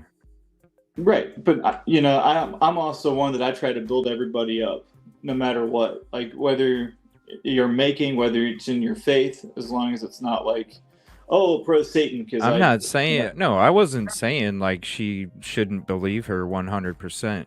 What I'm saying is that she just automatically believed it. I'm saying as a person that comes from reality, and that's why I was asking you the question, if there was always skeptical of things like that. Exactly. That's what I'm saying. Right. Okay, then I misunderstood you. But yeah, and that's what I'm saying. I wasn't saying skeptical all the way. I'm saying skeptical. You would at least have if somebody came to you and said, "Hey, you would have a little bit of skepticism." Yeah, I mean, that's normal. Well, that would be you know what I mean? That would be like me telling you when I lost part of a finger to a table saw, I had an angel grab my hand and stop me the rest of my hand from going into the blade. I've had people call BS on that, and I've had people, are you serious? Well, how do you know it wasn't somebody else in your house? It's like, because I live alone. Yeah, but I've always been the person, and even this show has always been the same way, where we explore everybody's thoughts and opinions, no matter if we agree with them or not. But, that's just, it is a show about that. Right. But I'm saying, coming from a normal person who isn't into this shit that she's talking, because she's already talking Moroni and connections and all this shit, for her friend to just, I believed her, like there was no skepticism in that. And that's what I'm trying to get to with the question is is even Well- you would have a little bit of skepticism, is what I'm Yeah. trying to point out. Well, there are some denominations of Christianity that they'll just believe whatever they hear, and some people will just believe whatever they hear. Yeah, but I'm because not. they don't want Yeah, to be skeptical because they don't want to look like, oh, you don't believe me. I'm not afraid to look like I don't believe you because I want to make sure that, if, like, we'll just stick with Christianity. Say you believe you had an angel speak to you. If I'm asking you questions, it's not that I don't believe it, it's that I want to make sure it's coming from the right source, especially if I know you're a newer Christian. Because, I mean, there are people that if I'm having a rough time and I need to talk to, I'll hit them up and say, hey, can you jump on the phone for a minute? I've got a question about something. And I'll tell them what's going on, and I'll seek advice because I'm skeptical myself. well, that's anybody that deals in reality. Exactly. And that's why it wasn't about Catholics or anything like that, because I'm not trying to point any certain religion out. And Okay. that's why I'm just basically saying, if you, a man that you've already talked, on the show, that you practice the word of God and all that stuff, and the main point I was trying to make is that you see how much she believes her friend Lori about all this shit, and we have a man that goes by the word of God up here, and so I'm asking him, if you got a little bit of skepticism because we're all dealing in reality, right. then obviously she's probably not. Well, and Because if she's going to agree, regardless of what everybody else thinks, I don't care. I was just asking you. Right. No, I guess. Because I know you practice the word, and if you have a small amount of skepticism, then I know that we practice in reality, and people that don't practice in reality automatically, oh gosh, you have special powers that can make you float above a car and strike down somebody. Well, here's the thing. That's the shit I'm talking about. Because those are the people that believe that shit. Yeah. Well, and the ones that don't deal in reality, that don't have skepticism. And I mean, true Christians, if I do something that appears to be, I can't think of the word. I just lost it. But like anything I do that appears to be supernatural, which I've never honestly done, other than, like I said before, I've dreamt things that have actually happened later on in the future. But, deep down, and if it ever happens, I'll be the first person to tell you that wasn't me, that was the Lord. I just did what I was told to do. Like, I don't take credit for anything like that, because that's, I'm not even going to try to say I've got the same power as the God that created, again, this is my beliefs, but it created the entire universe. But, but I do try to be a realist. I do. We all do. That's why we all exist in this show. Right. And we have the atmosphere we do in this show. Because we all deal with that. And in that atmosphere, that's why we all flow together. Yeah. I was just asking you, as a man that practices the word of God, if you're going to have a little bit of skepticism, then it proves my point about her, and also it proves my point about the people that believe somebody can float above a freaking car and fucking strike powers down on somebody and kill demons and zombies and shit. Well, that's all I was. I mean, technically, you wouldn't actually kill a demon. You just remove them. I'm not really getting into the technical shit, man. It's just really about, you know what I mean? We don't need to get that deep into it. That's another episode, man. If you want to get deep into that.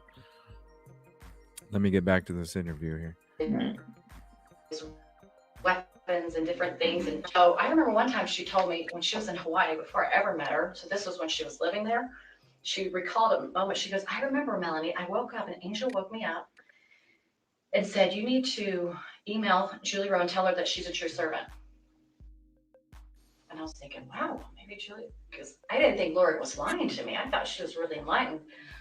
And anyway, she believed in this. And anyway, she said she finally figured, she said, I can't even email, or I don't do Facebook. She's like, I just finally read the back of the book, had the email on it, and just said, you are a servant, and that's it. And she just said, Lori, and that's all she said. She sent off and went back to bed. So I was thinking, wow, okay. And so, so when her and I met that day, she's like, I know that Moroni, she must have told me about Moroni, or he was the savior. I know that he's called me to be part of that 144,000 to help other women. I'm to gather other women, something like that, and help them be part of the gathering kind of thing. Okay. So her and I go to the temple. That's true, Doug. We go to the Phoenix temple because I remember the Gilbert temple was closed.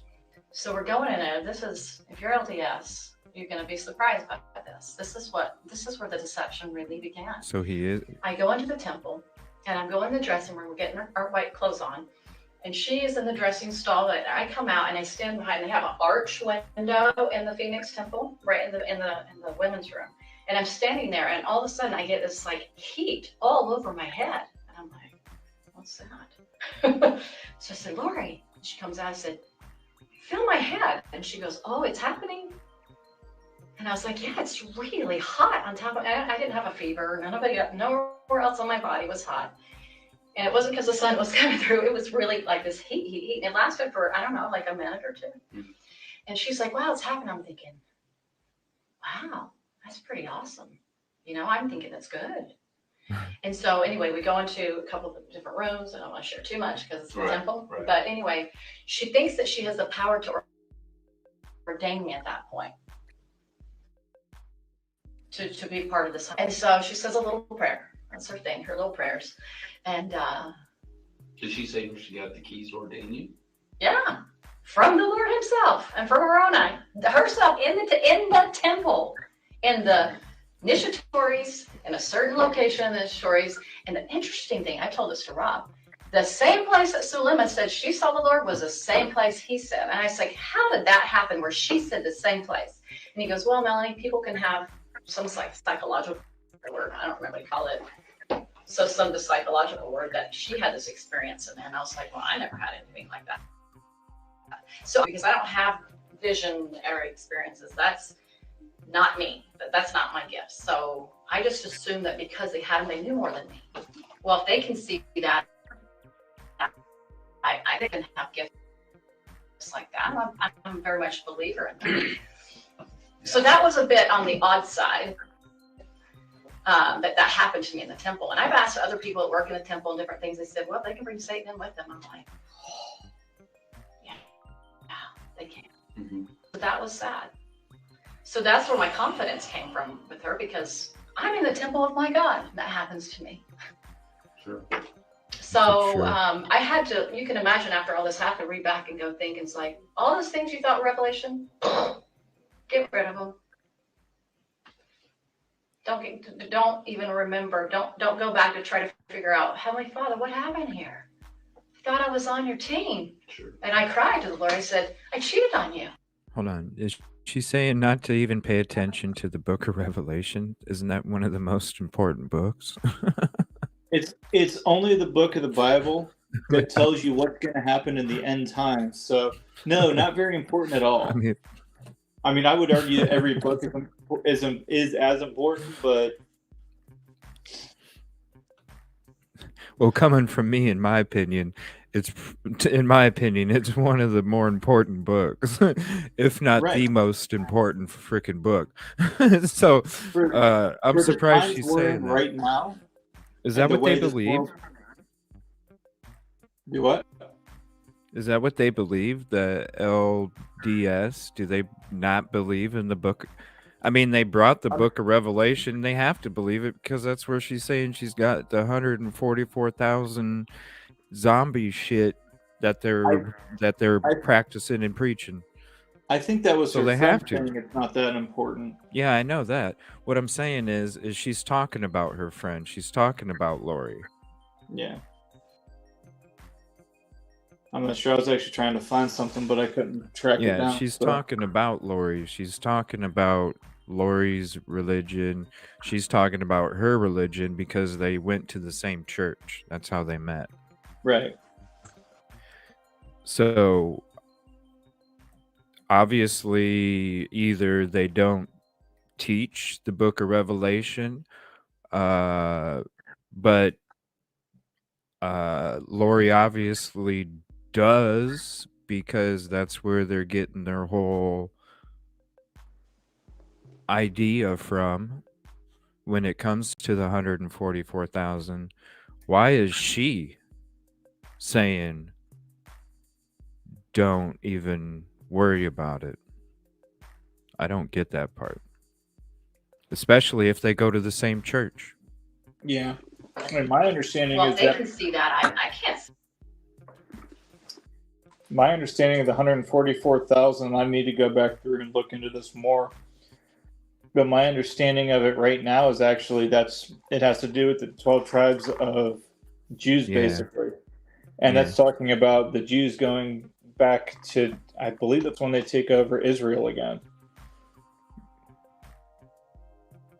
So I'm pretty sure you have to be a Jew to be in the 144,000. Yeah, we went over that in a few episodes back. Kind of looked at this. I think Crimezilla was with us that night. I don't remember who else. I know Crimezilla was up there, and then I think she was the one that got us the verse, or it was SRB. Yeah, because we kind of talked about that when it came to that whole theory. Because I was like, "Where's the zombies stuff?" So we actually looked it up and checked it out, and there's nothing. Do you remember the verse, SRB? If you can put it up in chat so everybody can see it. If they don't know and haven't checked out this case before, they can see in chat what the verse is. If you could throw the verse up in chat. See it. Maybe I don't doubt that people can have gifts like or that. anybody that I'm very knows the much a verse. believer. I'm looking it up now. So that was a bit on the odd side. That happened to me in the temple. And I've asked other people that work in the temple and different things. They said, well, they can bring Satan in with them. I'm like, yeah, they can. Mm-hmm. So that was sad. So that's where my confidence came from with her, because I'm in the temple of my God. That happens to me. Sure. So I had to, you can imagine after all this happened, I had to read back and go think, and it's like, all those things you thought were revelation, get rid of them. Don't even remember. Oh, okay. Don't go back to try to figure out, Heavenly Father, what happened here? I thought I was on your team. Sure. And I cried to the Lord. I said, I cheated on you. I broke my heart because I was that absolutely gobsmacked by it. Okay.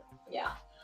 So with these castings, and the first one you're involved in was at Zoom's house, and I can't remember if they did it that night or the next day, or I don't remember, but it was. Was it still at Zoom's house?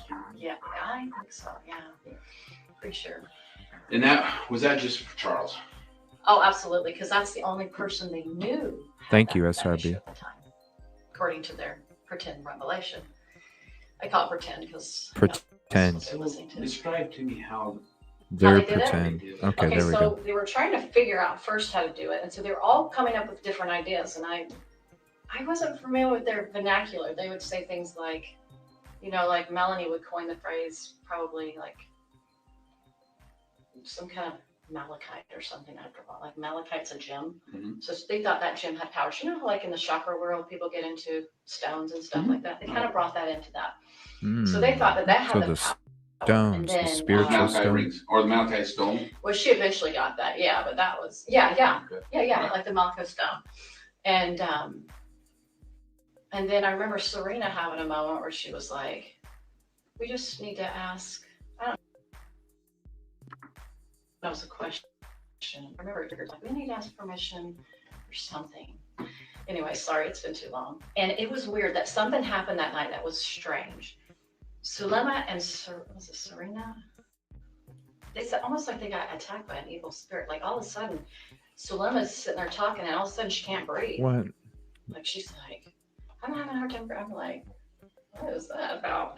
And then Serena, it seemed like something happened to her where something happened to her. And Nicole, or maybe it was Nicole. I know Nicole had something with. Nicole's a sweet, gentle soul. If you ever met her.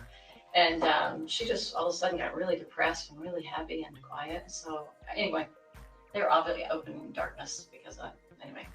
So they would say, well, anytime darkness comes after you, it's because you're doing the right thing. So it's an oppositional idea, Sure. right?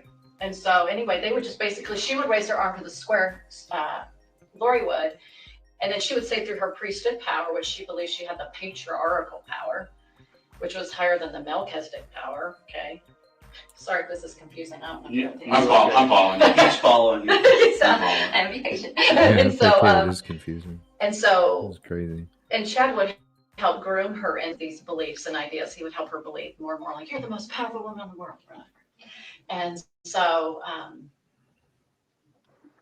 anyway, they would just, each one of them had like a little something to say, like how they could help in a loving manner. It wasn't like an evil or a dark, like a yucky kind of a voice. It was, or I'm mad at you kind of a voice. It was like, come to the light, or, you know, something like that. And so the only part I pitched in was my testimony of Jesus Christ.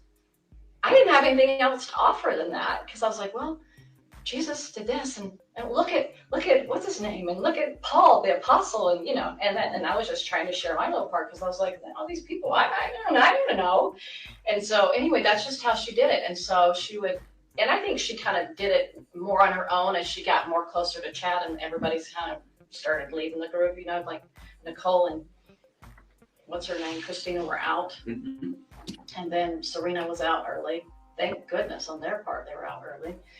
And that's only Right. because Lori was getting jealous, or you know how the jealousy Really? can get in, and she was worried because Serena called Chad too much, and then she was saying, Chad was like, well, she has more intentions than this, and then they cut her out of the group, just stupid stuff like So that. you think that they cut Serena out of the group because Lori was jealous? Well, I think so. He would say, this is how it started. He'd say, you know, she keeps calling me. Serena keeps calling me, asking more and more questions, and then he would tell that to Lori. And Lori would talk to him about that and say, oh, she wants to learn more power. And she's actually now getting dark because she's getting like Julie Rowe or something something stupid like that. And then so pretty soon they had deemed her more dark, and she just they just cut her off. Basically means, I'm not going to talk to you anymore. So she went out of the country and came back. She got sick, and she was asking, like, what happened? Was some evil She spirit got attached sick. when I was there? And Serena had a hard time swallowing all this. After I came to her and said, these people are bad. Is that a failed attempt on their part? So she got sick. She didn't pass. She got sick. Is that a failed attempt on their ixnifying of zombies and spirits turning dark? That's a failed attempt right there. Who was that girl? What girl are they referring to? Let me see here. I'm gonna rewind it a minute here. I want to see who she's saying got sick. He would tell that to Lori, and Lori would talk to him about that and say, oh, she wants to learn more power, and she's actually now getting dark because she's getting like Julie Rowe or something something stupid like that. And then so pretty soon they had deemed her more dark, and she just they just cut her off. Basically means, I'm not going to talk to you anymore. So she went out of the country and came back. She got sick, and she was asking, like, what happened? Was some evil spirit attached to me when I was there? And Serena had a hard time swallowing all this. After I came to her and said, these people are bad. She was like, you mean they lied about that? And I'm like, Serena. And I had told her the whole story, everything that they killed the kids, and I really felt they did. And she was like, what? And we went to the temple, and she's like, no, did they let out early? Thank goodness on their part they were out early. And it's only because What's Lori the was name? getting jealous. No, or, not you know, Julie how the Rowe. jealousy can get in, and she was worried because Serena called Chad too much. They said you don't want to She be was like, a Julie. well, she has more intentions than this, and then they cut her. They would just, each one of them had like a little something to say, like how they could help in a loving manner. It wasn't like an evil or a dark, like a yucky kind of a voice. It was, or I'm mad at you kind of a voice. It was like, come to the light, or, you know, something like that. And so the only part I pitched in was my testimony of Jesus Christ. I didn't have anything else to offer than that, because I was like, well, Jesus did this, and look at what's his name, and look at Paul the apostle, and you know, and I was just trying to share my little part, because I was like, all these people, I don't know.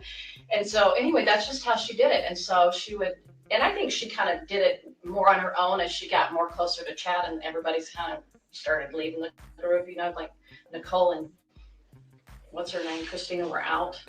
Christina? And then Serena was out early. Serena. Thank goodness on their part they were out early. So Serena is the one that got sick.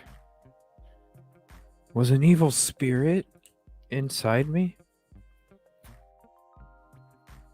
All right, so we're going to go back to where we left off previously at 28:30. It might end up being just this interview tonight because I didn't realize this whole thing is actually. The other interviews we've watched, it was like 2 hours long, but really it was like 45 minutes to an hour. There was a lot of sitting before and after. With this one, it's straight packed up until the last second of it, and there's still another hour and 15 on it. So it might end up being just this one, and then we'll have to go into the other ones on another night. She's like, Mom, did they lie about this? I'm like, Serena, the whole thing is a lie. And she was so convinced. She was so convinced. Okay, thanks. And she's a very intelligent woman. She's a very beautiful and amazing woman. But she was just sucked into it. Mm. And so, and it had a lot to do with the preparation work, had a lot to do with learning things outside of Chad and Lori before we even got together, like, the podcast people. And that prepared Lori to meet Chad. I remember hearing that recording about her sister saying something like to Rob in that little room that they got in trouble, obviously didn't get in trouble, but tried to get in trouble with the defendants. And she was saying, I think that her podcast, she named who the podcast people were, but I choose not to use the names of people on the internet openly. But she said, I believe she learned those teachings from this podcaster. And then when she met Chad. And really? It was easy. Oh yeah, I'm already prepared. Kind of thing. Yeah, we need to look for that Serena. First day that they met, she was already prepared for Chad because who of this these Serena podcasts person that she was. Which actually kind of got, went from Chad to this, Julie. So they kind of were connected a lot more ahead. They worked together quite a bit, and that's where he learned a lot of his energy work from. I believe that's because I don't know that he knew about it until Julie Rowe, because Julie Rowe is the one that brought this whole emotion code and energy work and all that. She's the one that really opened that up. And then he switched from being with that one lady, Suzanne Freeman, and then he dumped her. I call it dump because he just kind of moved from one person to the other. And they went to Julie Rowe, and then he dumped Julie Rowe, and then he went to Lori. So he kind of kept doing this. Whoa. Probably for money. He's really into his books, so he wanted to make money. And whoa. He made a lot. He went from one woman to the next. Lori was the third one in her timeline of who he's been doing this shit with. So this isn't the first time that he's probably for the money. Almost sounds like her dad might have been a bigger issue in this whole thing than she was. It sounds to me like Chad was a master manipulator that was a con man as well, conning these women out of whatever he was trying to get out of them. Money, she said. Interesting. The podcast people. And that prepared Lori to meet Chad. I remember hearing that recording about her sister saying something like to Rob in that little room that they got in trouble, obviously didn't get in trouble, but tried to get in trouble with the defendants. And she was saying, I think that her podcast, she named who the podcast people were, but I choose not to use the names of people on the internet openly. But she said, I believe she learned those teachings from this podcaster. And then when she met Chad, and it was easy. Oh yeah, I'm already prepared kind of thing. So that first day that they met, she was already prepared for Chad because of these podcasts that she'd been listening, which actually kind of got, went from Chad to this, Julie. So they kind of were connected a lot more ahead. They worked together quite a bit. Looked straight at the camera right there. Energy work from, I believe that's because I don't know that he knew about it until Julie Rowe, because Julie Rowe is the one that brought this whole emotion code and energy work. So he was with Julie Rowe before Lori. And then he switched from being with that one lady, Suzanne Freeman, and then he dumped her. I call it dump because he just kind of moved from one person to the other. And they went to Julie Rowe, and then he dumped Julie Rowe, and then he went to Lori. So wow. So Julie Rowe was before Lori. Wow. Probably for money. He's really into his books, so he wanted to make money. And I've learned that he made a lot of money off Julie books. I recently learned that, but from a good source. But so this is what the castings really were about, is to invite the spirits to leave, or with their so-called power or their, things that they would I never thought this was like a huge deal. I mean, I talked a little bit about it before. All I said too is like we did prayer. You know, she did prayers to help Casper something. I don't know how I said it, but to me, it has no effect. It didn't do. There was no power. Suzanne before Julie Rowe. Yeah. To do with anything because it was all. By We Satan need Serena. Now, when Julie Clement got involved, I remember one night we were at Lori's, the last house she was in. Wow, this is Charles died. interesting. I think he was still alive. And I remember they were doing a prayer, and Julie Clement and Sulema with their, I don't know, energy, they both do energy work. They're saying, she's like, I saw this dragon, something like this. And I know Sulema said she saw that later, and I didn't see anything. So that's just what they imagined in their, I don't know, this, you know, some evil spirit tricking them, something. How many castings do you think that you were involved in? Gosh, I don't know. Yeah, how I have many? to make a guess because I wouldn't know. What would you guess? Maybe 10? Maybe. I'm not sure. And they were just for chat. For I think most of them were on Charles, and not the kids. And Tammy. Most of them were on Charles. I mean, I know they probably did. I don't know what they did Chad? with kids. I don't have any idea on that part. Charles. They probably. I'm not sure on Tammy. Maybe. Let me ask you about Tammy then. Yeah. What?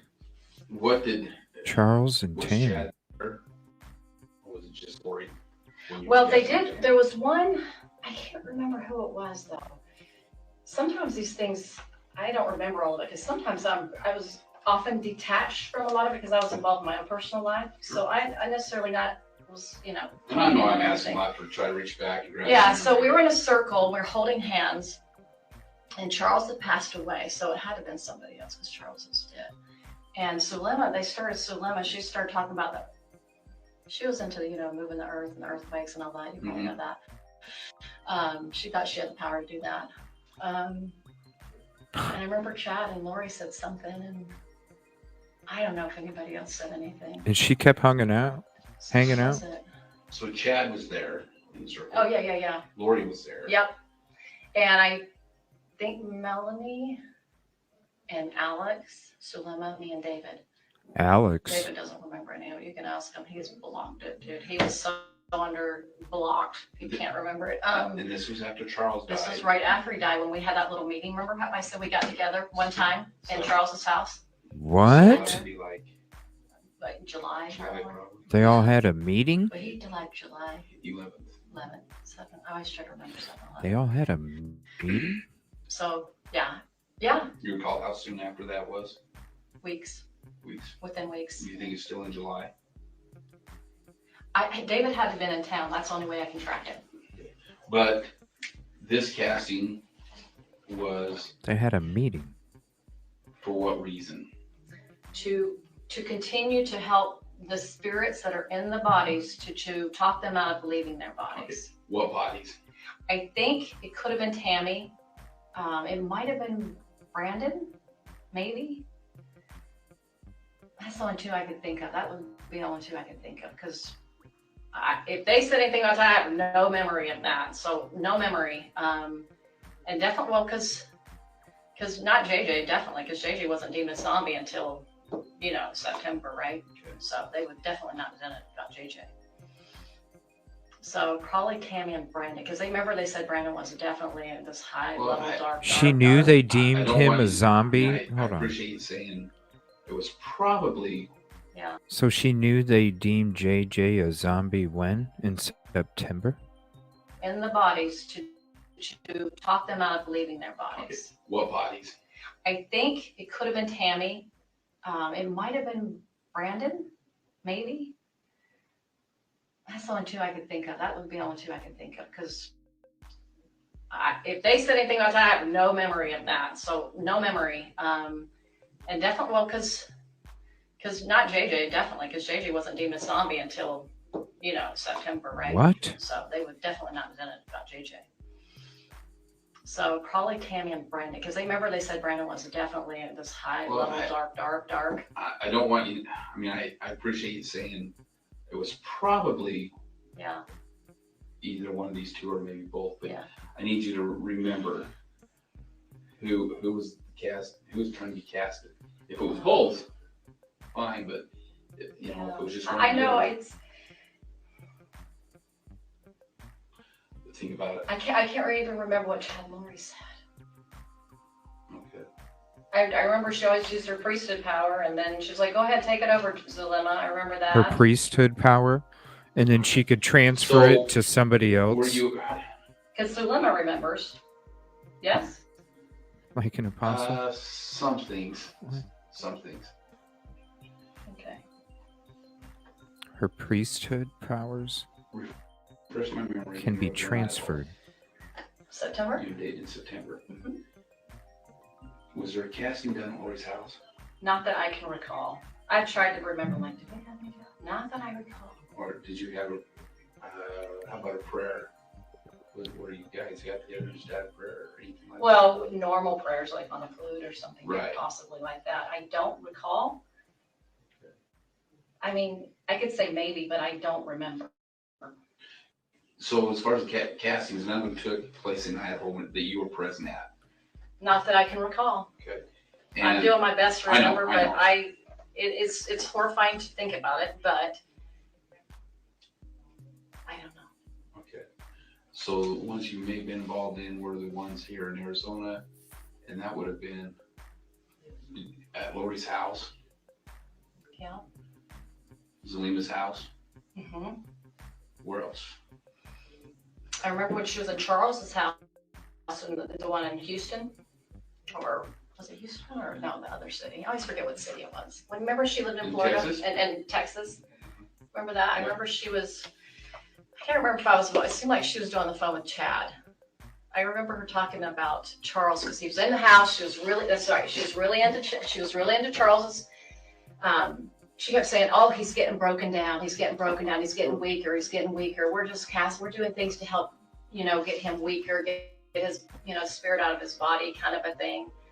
They were like working on him. I remember that a lot.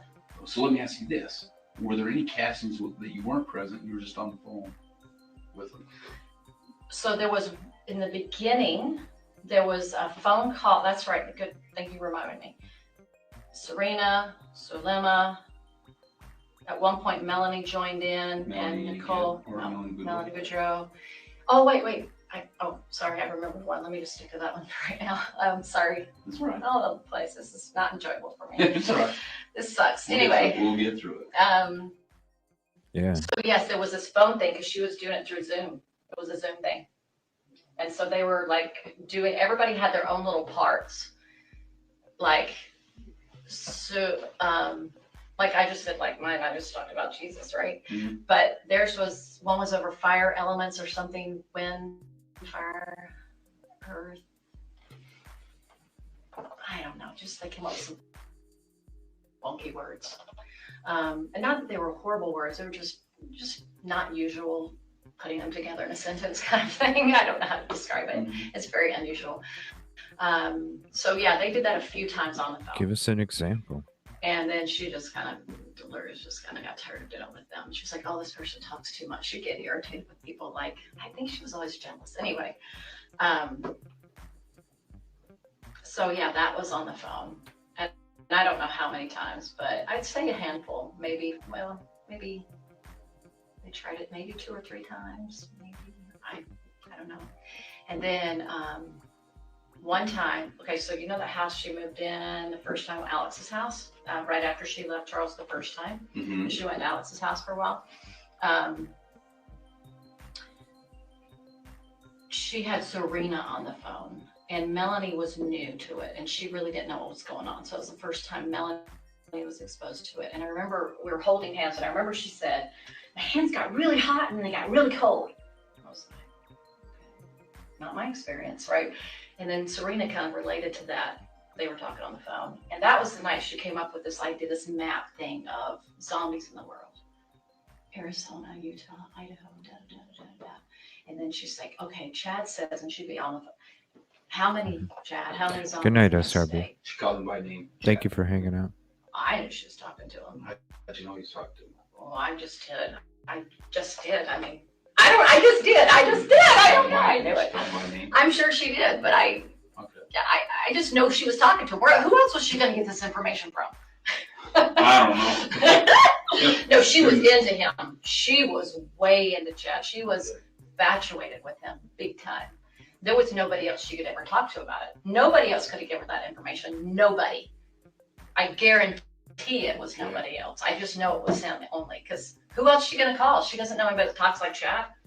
She didn't know anybody. She wasn't friends with these podcasters. She didn't even know Julie Rowe. She never met her. Huh. So, she never even met Julie Rowe. Anyway, so, and I could have maybe possibly heard his voice if she had a speaker sometime. I'm sure that happened at times. So I knew it was them talking. And I probably, she was on the phone a lot, in the car a lot. She was talking to him, and I just knew she was talking to him. And so, anyway, he would say, okay, there's, I don't know, grab a number, 100 in this state, something in this state, and then throughout the whole world. And so he got this, like, these people, or these entities are in other people's bodies. So her idea was, it was for her to get rid of the zombies. The idea was for her thought she had the power to cast it out. She'd say in the name of whatever, and with her power. And then he would check. Oh, there's none left in the state, So anyway, that's how she did it. So anyway, I remember that conversation was kind of going on that night. And then, I don't know the heck they were talking about that night. I don't know who. I'm sure it was Charles. And I think it was probably for the world too. It probably was. And anyway, everybody was just holding hands. And anyway, they all said their little, whatever they could come up with, they think of that would help encourage the spirit to leave or encourage them. And it wasn't done. It didn't seem like it was done of any unkindness or anything like that. It was just a matter of, like, if you were to invite somebody to leave. I think they started using different weapons that had light in them to help that encourage that spirit to come out of the body by those words. But it had no power. So I haven't worried about it since I've left Lori. I was like, she didn't have any power. She can't hurt me. She knew it was bullshit. About her. So obviously I didn't believe in it to the level of worrying about my life, right? So she's lucky she didn't get poisoned. Is there something you're kind of looking at that might help you more? Well, I really want to just dive into these. Yeah, to kind of understand them. Yeah. My understanding, and we may hit a little bit on this in our first interview, but my understanding is that the spirits, in order for the spirit to be taken out of the body, has to be casted out. However, if that body is the spirit in that body is a certain darkness, just casting it out does prevent it from coming back out. From coming. Yeah, absolutely. So, and there's certain ways that body can be destroyed. Body or the spirit? Or spirit. I don't know if it can be destroyed. The spirit? I don't know if they can be destroyed. I don't like the Father. You never heard anything? Okay. Oh, I'm not saying they believe that. I'm just saying you and I personally, I don't think they can be destroyed. When we talk about this, I'm trying to. Okay, I wasn't sure. Yeah, I'm trying to dive into their world. Okay, their world. Sorry, because you're sharing personal. So okay. So yeah. Yeah. I don't think that they thought they could destroy them either, though. They were just them to where. They had a dark spirit in a body. Yeah. I mean, a dark spirit. Yeah. And that body, or excuse me, that spirit is cast out of that body. What enters that body next? Can it be a light spirit or can it be a dark spirit? Oh, so that did occur with Charles, they said. So, okay, this was the first thing, is they were trying to cast out normal casting out, but they said, oh, no, it's still in there. Chad would deem it still in there. We can't get him out. They're breaking eternal law, right? This is what we're saying. Okay. They cast his personal spirit out and put a new one in. So then they finally said, we got him out finally. Through our priesthood powers, we got him out. Now, who's the next one? Garrett? Garrett was the next one that came into Charles. And this was supposed to be a more advanced, darker spirit. Okay, so if Yeah, according to Body- him. If the body keeps receiving dark spirit, Yeah. In order, does that body have to be destroyed? Oh, no, not, see, they were learning. It was never figured out. This was Chad On the fly. pretending more and more along the way, is my opinion now. It's like Right. he was just like, okay, that didn't work, but what can I come up with to keep Lori happy, right? And let me just figure this out and come up with, I don't know if he even played all the way through, because Lori was so pushy about being with him. And I think he was so infatuated, which you and I both know he was with her. I think he just got more creative in his darkness. And I think it just went on line by line by line. I don't think, that's my feeling. I could be wrong. Maybe he had the whole, some people say, oh, a writer, knows the end of it. I don't know. All right, so let me ask you this then. With these castings. So she's basically saying her friend was easily manipulated and he just kept making shit up as it went on because shit was turning out to be bullshit. So he had to just keep it going. So he just kept making up shit.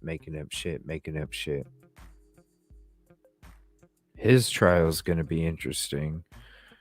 I'm still not seeing why you guys feel she is suspicious. I mean, she does have some nervous tics and, kind of rambles and was all giggly, but at the same time, she's really explaining a lot of who's involved, who did what they believe.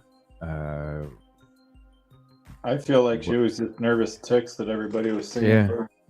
Yeah, like maybe the giggly was another nervous coming in there, like just trying to lighten the air in the room, so to speak. I don't know. I'm finding it very informative though, like kind of learning about their beliefs, and like I didn't even know about these spiritual stones and shit that they supposedly were into, and how they had an alternate revelation, and how I didn't even know that there was more than one spirit in Charles. This is the first time I'm hearing this. I don't know. I feel like she's given us a lot of information. So we still got one more hour. So I'm going to try and get back to it. Is there anything you want to add real quick, man, before I hit play for a little bit? Not that I can think of. A lot of crazy ideas, especially that alternate freaking revelation. I like how she puts it that way, the alternate revelation. Spirit. Okay, so if according to him. If the body keeps receiving dark spirit, in order, does that body have to be destroyed? Oh, no, not, see, they were learning. It was never figured out. This was Chad pretending more and more along the way, is my opinion now. It's like he was just like, okay, that didn't work, but what can I come up with to keep Lori happy, right? And let me just figure this out and come up with, I don't know if he even played all the way through, because Lori was so pushy about being with him. And I think he was so infatuated, which you and I both know he was with her. I think he just got more creative in his darkness. And I think it just went on line by line by line. I don't think, that's my feeling. I could be wrong. Maybe he had the whole, some people say, oh, a writer, knows the end of it. I don't know. All right, so let me ask you this then. With these castings, we know that, or I think we know, it was with Charles. They tried casting Charles. Yeah. They, at one point, tried casting Brandon. I think so. It feels familiar, I'll just say that. Because they deemed him as really dark after, right about the time, probably either right after Charles died, because then they were trying to help Melanie, because now she would go hooks into Melanie. She got totally taken out by Lori. And Brandon is all these things. And he's now, not only is he dark, he's actually, we found out more about him. So first he's this. Oh, wait, we discovered more about him. Now now we know he's actually a high level. He's like up there with Hitler kind of thing, right? Right. And yeah. Did they ever say that? He was one of the Hitler crowd. He was one of the group that associated with Hitler. Mm-hmm. Was he? Yeah. Did you know that? I must have missed that somewhere. Yeah, well, you're not missing much. But Tammy, Oh, so Tammy was, let's see. That's a good one, because that one's different. Because she was sweet, right? Mm-hmm. No, it was at the very, no, it must have not been Tammy. Well, But that's a good thing. Thank you, because I got to route it around. Tammy, what would they have said about her? Because she didn't have an evil spirit in her. So then at the very end, she did. And who? Because it was, she probably told me like once, so it's not like there was a lot of time spent on Tammy, that, to my knowledge. What did she say about Tammy? I don't know that she. I remember she said right in September. Oh, there's evil spirits starting to work on Tammy now. Tammy's good, but they're not in her yet. They're like working on her. And they're coming around the house, something like that. And then she had to knock at the door one night, and Tammy wakes up to go see those. And of course, Chad and Lori would say, oh, that was Julie Rose's spirit that came and knocked on the door. Okay, That sound you familiar? lost me right there. I didn't know if this was, I did share this with somebody. I really feel like it's come out somewhere along the journey. It probably is. But you gotta understand, man, there's so much that's coming out here. Sometimes we have trouble keeping straight. I don't blame you. That's why I keep saying, call me. If you have like a brain cramp, Melanie can help me sort me out, because I can at least I got my memory. Oh, yeah, that's why we're here. I know, but I was just saying, when you're going through stuff and you're going through all this stuff, you need to keep it collective. Ask me, because I'm going to tell the truth. Nobody's going to tell it like me. All right. So tell me again about the knocking on the door. So something about one night there was this is what Chad would tell Lori, that Tammy woke up to a knock at the door, and then he would say, maybe to Julie, I don't know. I mean, to his wife, I don't know. But he said, she told me that he said it was Julie's spirit knocking at the door. That's what woke her up. So that was one indication. And it seems like there could have been other things I can't recall, but she just said, I felt this feeling of like they were kind of like around her house, these evil spirits. That's what it felt like when she was telling me. So you know how you feel things, you picture it, but you don't have the words to describe it. That these evil spirits are now trying to get a hold of her. Oh, and then she says she's starting to question if he's seeing somebody else. Lori was. Or no, Tammy was. That's what she right. would tell. So that's how they knew the evil spirits were in her. Is because now she was starting to, and I don't remember what she said, something like, are you seeing another woman? Something maybe like that. Do you know when that was? Yeah, that was that time we went September, that weekend I was up there. She would tell me that while I was in her apartment. Lori told you that. Yeah, and that was when she was telling that JJ. I think we did know that. Yeah, everything I can remember, I tried my best to as fresh as I could. Yeah, I did share. I feel like I shared it. It feels super familiar with me sharing that. Anyway, so, but she didn't tell me when she got in her spirit. I think after she died. So I didn't know, and I don't know that she ever said who was. She was trying to describe it, but I don't even remember what she said. Can I interject really quick? Yeah. Let's go back to the castings, because we're kind of getting just sidetracked just a little bit. Okay. So back to the castings. You participated in about 10 of them, and then some over the phone, roughly. Something like that. They were mostly on Charles, if I can remember, if not all of them. There might have been a few that weren't, but it felt like they were, if not all Charles. And Lori would start it, and you would go around the room. She'll always. You'd go around the room, and each person would say something. I have something to say. Describe to me, let's say we're in the casting, what would you say? I would say, so they would always refer to the evil spirit. So if it was Ned, they'd say. All by name. And I can't remember if I said Ned's name or not. I don't know. But anyway, I just say, Jesus Christ is your Savior. Come to Him, and remember that you can always repent and come to Him. So it was my testimony of the repentance and the power of the Savior. That was what I'd say. So I'd say, just like I'd refer to Paul the Apostle, that he went through hard time and he came to the Lord and he was able to be forgiven. And that you can come to the light side. It was all done with love. To me, I felt the love. All done with love? That I was angry or upset or any negative. Like, I like Charles, so it wasn't like I was against anybody. So you would say that. Yeah, and then somebody else would, and then they would move on to the next person. Okay. And so a person would say, oh gosh. So what was your gift that brought you into that circle? What was your gift?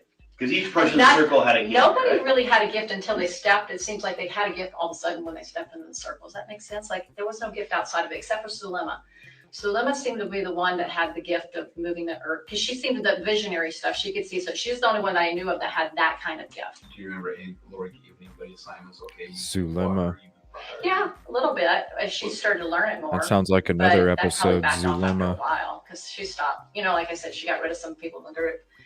So then it kind of just branched off to her and Lori would do a lot of it on their own in the temple. And I'd come and see them in the temple later. I was like, hey, what's going on? And she's like, oh, we just were talking about how to, do this and da. Zulema, Lori? What? Who? Lori and who? Zulema. So they'd be in the temple doing it sometimes. And they would just do it like they'd sit beside each other and just hold hands or something like that. Like nobody could really tell what they're doing.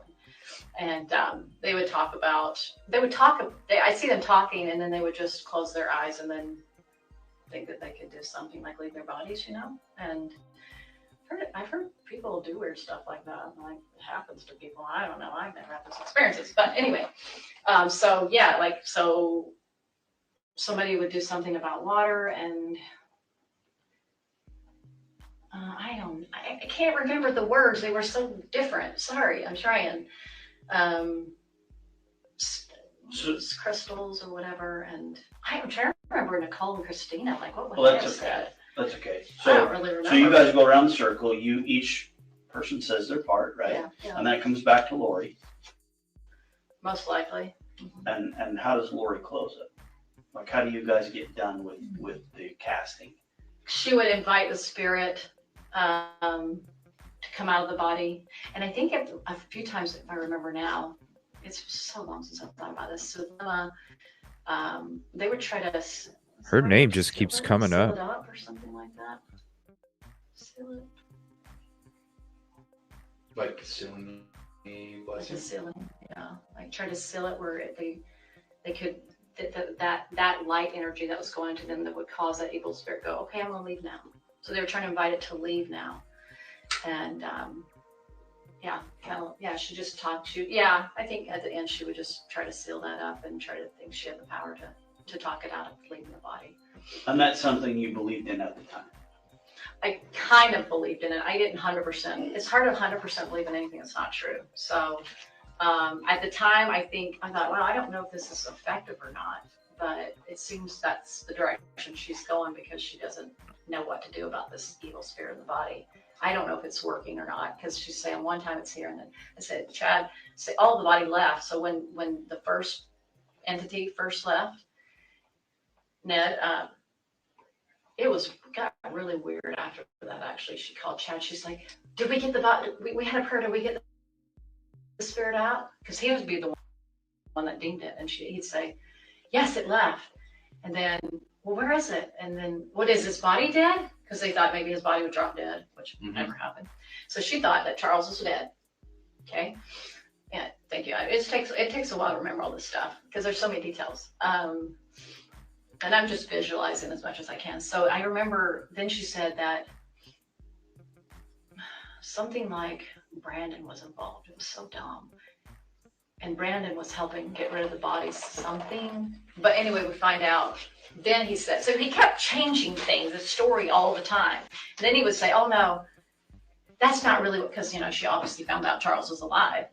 Oh, that's not what happened. It was Brandon's father's body that died or something stupid like that. He would always try to put it off, like find an excuse why it didn't work. So when that first time she said that Charles was going to get in the car accident and die that January, because I remember it was right around my birthday, and then because it's right after Christmas, and then I said, well, why didn't he die? And then Charles's excuse, which is always Julie Rose's excuse that I heard, was, oh, because of agency, it didn't happen. These people didn't meet up with the right plan and didn't go according to plan. So it just fell in. So that would always be excuse for why things didn't go. He just would lead her along to one. Instead, they were always discovering things, and the adversary was getting smarter and smarter. And they were just leading, and it just got stupider and stupider, the story did. It just got more crazy. And, sometimes I'd go, okay, whatever. And I just kind of blow it off. Well, no, let's back up. So Tylee was deemed dark back in July. She Did was you guys deemed ever dark at some point. Cast for Tylee. I do not recall that. Okay. but I know at some point she was called dark, and Who called that? well, probably Chad would tell her, because Chad was the one she would Huh. go to. And I remember I said this out loud to you guys, is she used to think she got a lot of revelation, but now that Chad's in her life, she just relies upon him. Huh. So she kind of didn't think she had the power anymore because he seemed to have more power. Huh. Do you know at that point in time if there was any tension between Lori and Interesting. Tylee? There was always tension. Was there? When was there wasn't tension? Huh. I mean, it was from day one that I met her. You know, I walk in the room. I super good with teenagers. Love them. Huh. Hi. She's like, if we were each other, I was like, hi, and she didn't even want to look at me. Wow. And she was probably thinking one of her friends that she just totally dumps me. Wow. She would contact me. I did one time try to be affectionate and kind to her. And we were sitting at the table, we're going to California with her friend, and we're sitting at the little that wiener place. I forgot the name of it. Anyway, that fast food restaurant, you know, Wiener Central? well, not that one, Schlotsky's? Yes, I don't even know how to say it. We were there. She said it was one of her favorite places. I like food. Yeah. See, she said she was big on food, and now she loved her fast food. If you didn't know that, she did. And so we were sitting there, and I just, you know, just like try to put like Tylee's hair, you know, women just do that kind of stuff. And I just pulled her hair off, and she was like, you know what I mean? I was like, and I didn't take it personally. I knew her mom was her mom. Like, you know, she had a rough life. I was like, whatever. And I think it upset Lori. That kind of upset her. I was like, you don't need to be upset. But anyway, so she didn't think she was dark at that time. That was another time. That was earlier on. And I know this stuff, bringing it up can be kind of embarrassing to think that I actually bought into some of that Absolutely, stuff. it is. But it's super important that if you did buy into it, you let us know, because we've recovered text messages and conversations between you and Lori, or you and Zulema and things like that. So there's some things where it shows that you actually believe that Charles was a zombie.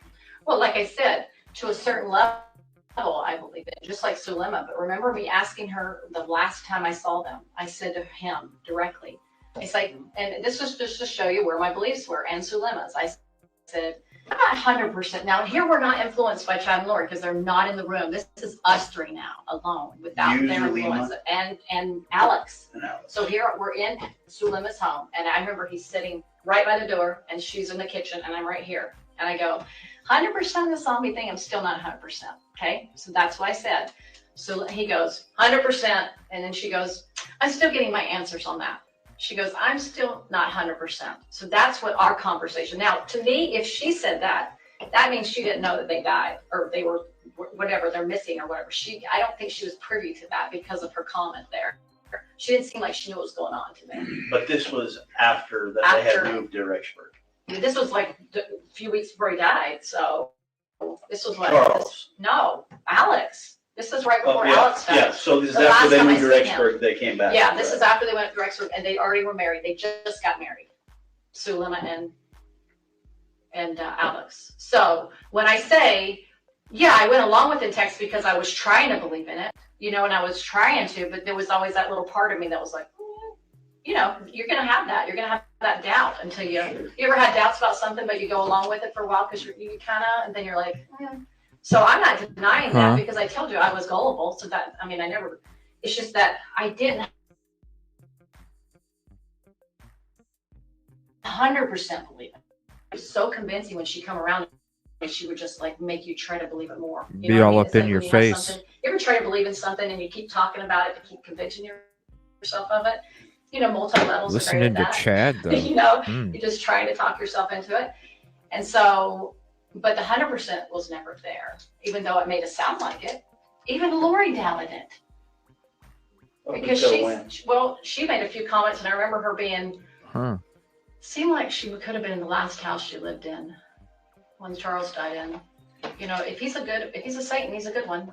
Or maybe she was in Texas too. It was one of those. So I'm just saying, how do you 100% believe in something that's not true? It's very difficult to. This time that you were with Alex, Zulema, and you, where was that at?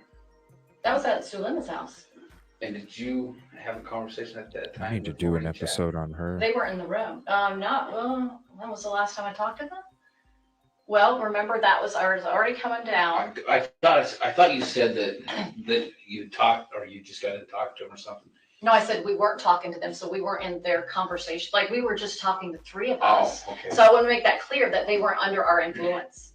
They weren't trying to influence us. I was trying to say we three got to talk without them in the room, which really. Because they left? No, but they were wherever they were. Okay. I don't know where they were. And it wasn't, you hadn't been on earlier with any phone conversation or anything? The only phone call that I shared with everybody, which is the truth, is when I was coming down from Utah. Remember, it was the Thanksgiving time. And remember, I said I did the three-way call, and I called them to say, hey, let's say a prayer. I'm worried about them. So Lemma got on the phone call. She didn't really seem like she understood what was going on. Because I asked Lauren, like, does she know what's going on? And she's like, oh, yeah. She lied.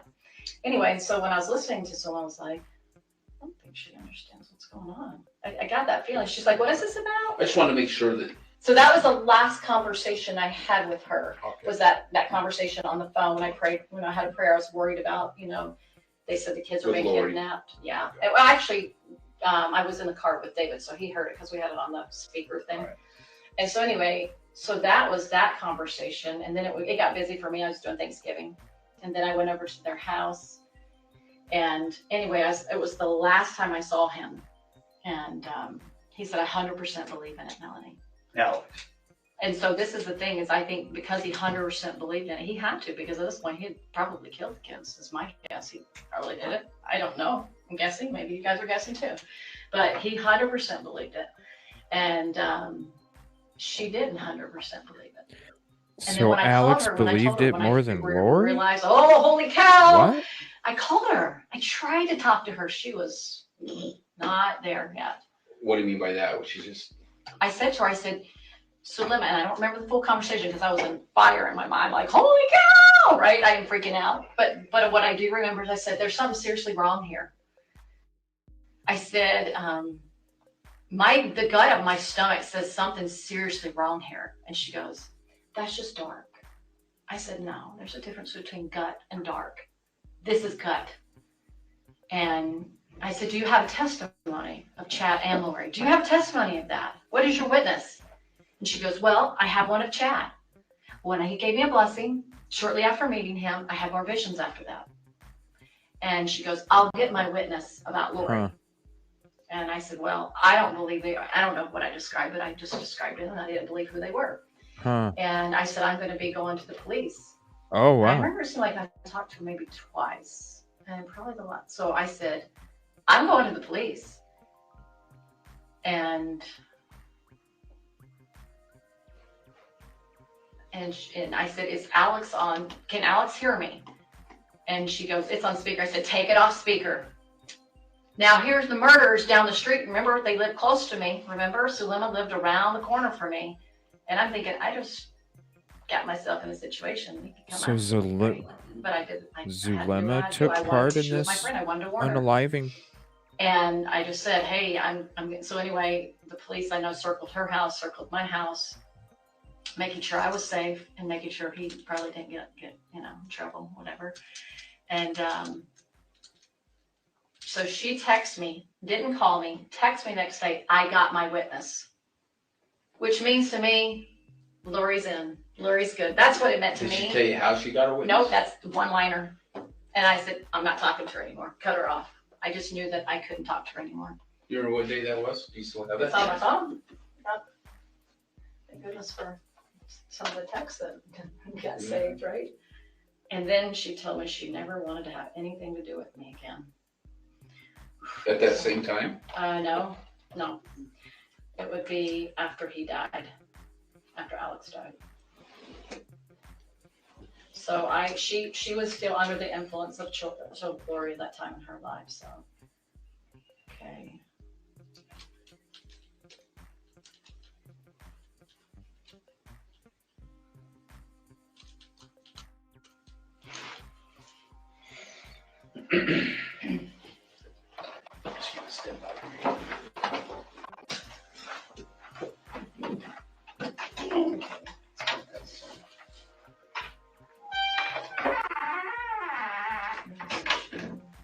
Oh, December 6th. I received my witness today.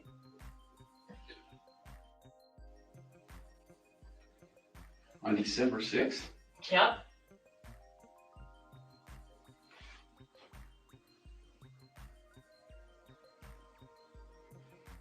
What is this? So I got $2,000 picked up from Melanie's piano, and she was out of town. So she said, "Can you collect the money for me?" So I had this $2,000 cash, and she said Mel asked us to get it for her, or can we pick it up? What's easier for you? I said, "I'm sorry, but I'm not home, and I'm not sure when I will be." I just text her as well. Maybe I can get it to her through PayPal. Just PayPal it to me.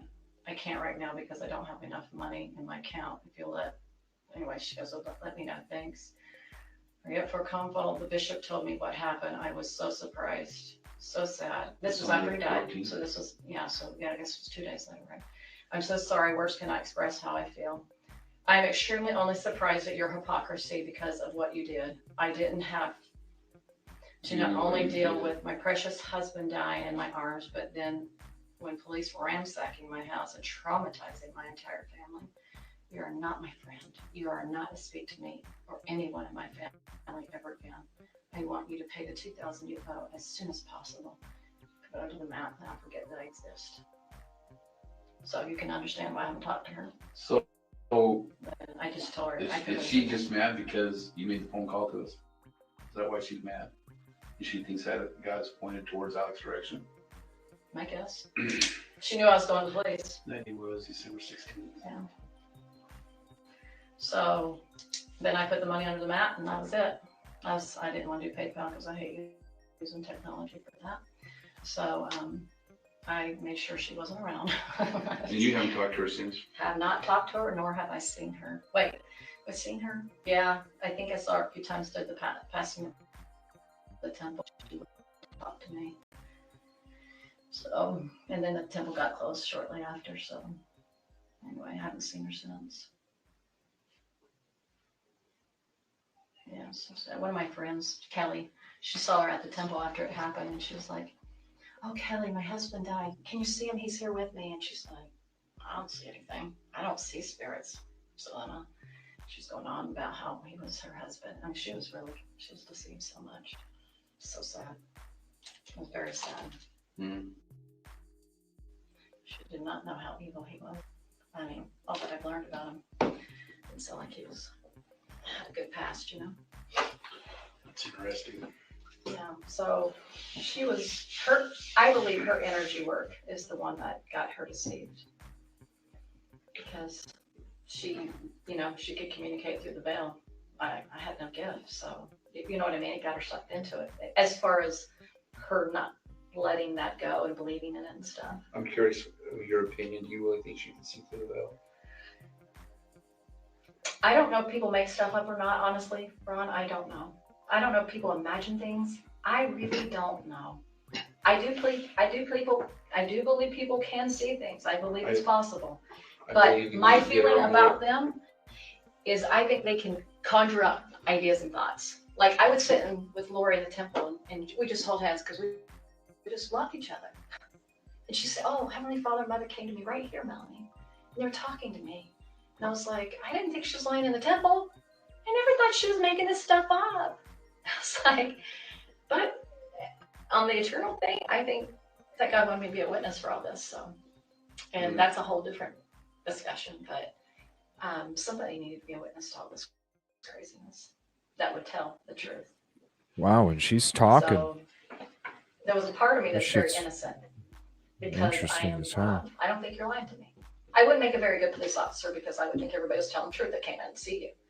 And then I've learned more about my life and I'm looking back at my former spouse. I'm going, oh, things I couldn't see before. And it's called deception or manipulation. I wasn't even aware of that. Like people do that. I didn't understand it. But when you experience it, it's painful. I'm going to get a little personal with you here and ask some personal questions. But I'm curious with your relationship with your previous husband. Was that relationship with your previous husband kind of in turmoil before Chad and Lori showed up on scene? Oh, absolutely. We had challenges for the whole marriage. Okay. Yeah, it was a hard marriage. Did Chad?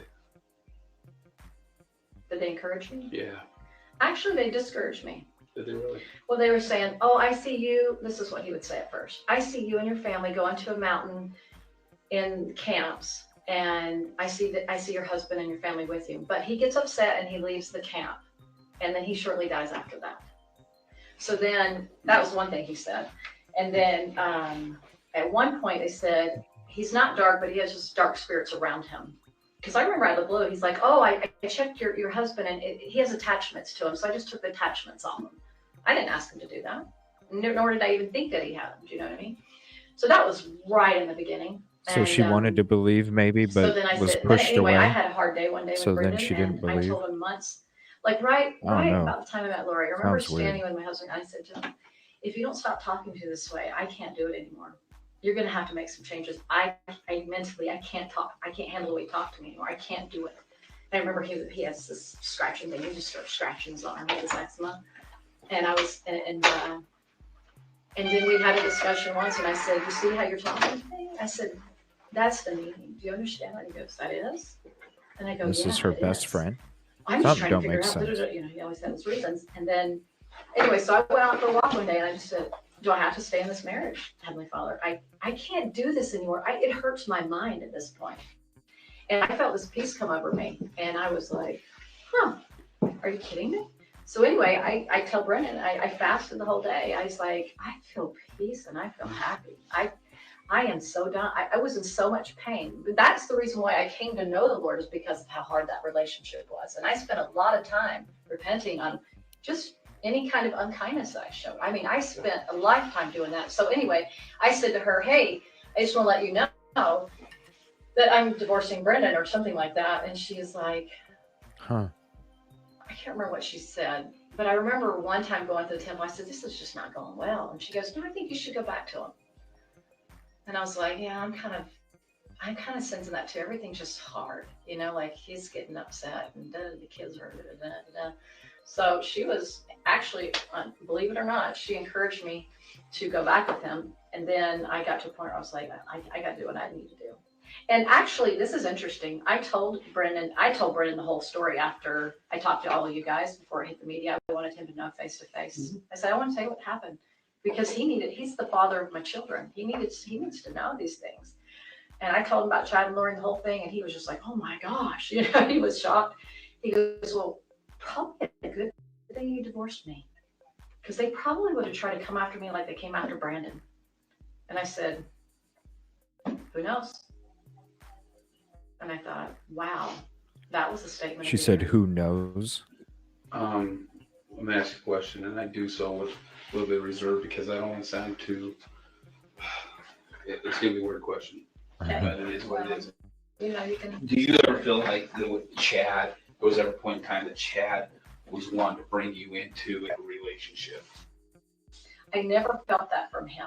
He did contact me, but I never felt that, you know, the thing that him and Lori did. I never felt that kind of a romantic, no. But one time he contacted me, and I'm sure I shared this briefly. 6 months before I met Lori, he texted me on Messenger and says, hey, Melanie, I just finished my last book and I'm going to be in Arizona. Do you think you can help me with a get together? I said, sure, I'd love to. And then I contacted Jason Mao and I said, hey, well, Chad's coming to town. Why don't you guys both do a duo together? And so they both were like, he's like, sure, that's fine. And so then I got the word out, like, hey, they're both coming to town. So anyway, when I picked him up, I'm so glad I did this. I picked him up from the airport. I had somebody in the car with me. Glad, you know, because who knows? I mean, I don't think anything, he would have said anything about these multiple lives. He hadn't told me about that, so I didn't know anything about it. But I had, her name is Janelle Littlebear. She was with me. So she felt her life was in danger at that point. To the place that he was going to speak. And then we had a lot of craziness going on. Why did you not reach out to LE before? And then I said to him after, you know, it was all over, I said, do you mind giving me a priesthood blessing? I could really use one right now, you know. And I looked up to him at the time. I thought he was a great visionary. And which I don't even think he's a visionary by the record now. Now, maybe I said it earlier on, but now that the more I learn and ponder, I'm like, I think he made it all up. Anyway, so he gave me a little, it was just a nice little blessing. Anyway, but he never, I didn't feel like he was trying to come on to me, or maybe he used me just to get his book sold there. But when he met Lori, it was a totally different energy than when I met him. So that's just letting you know. Of course, I never had any type of interest in him at all. She met him before Lori. He was not somebody I'd be attracted to. Huh. But plus, I was married too.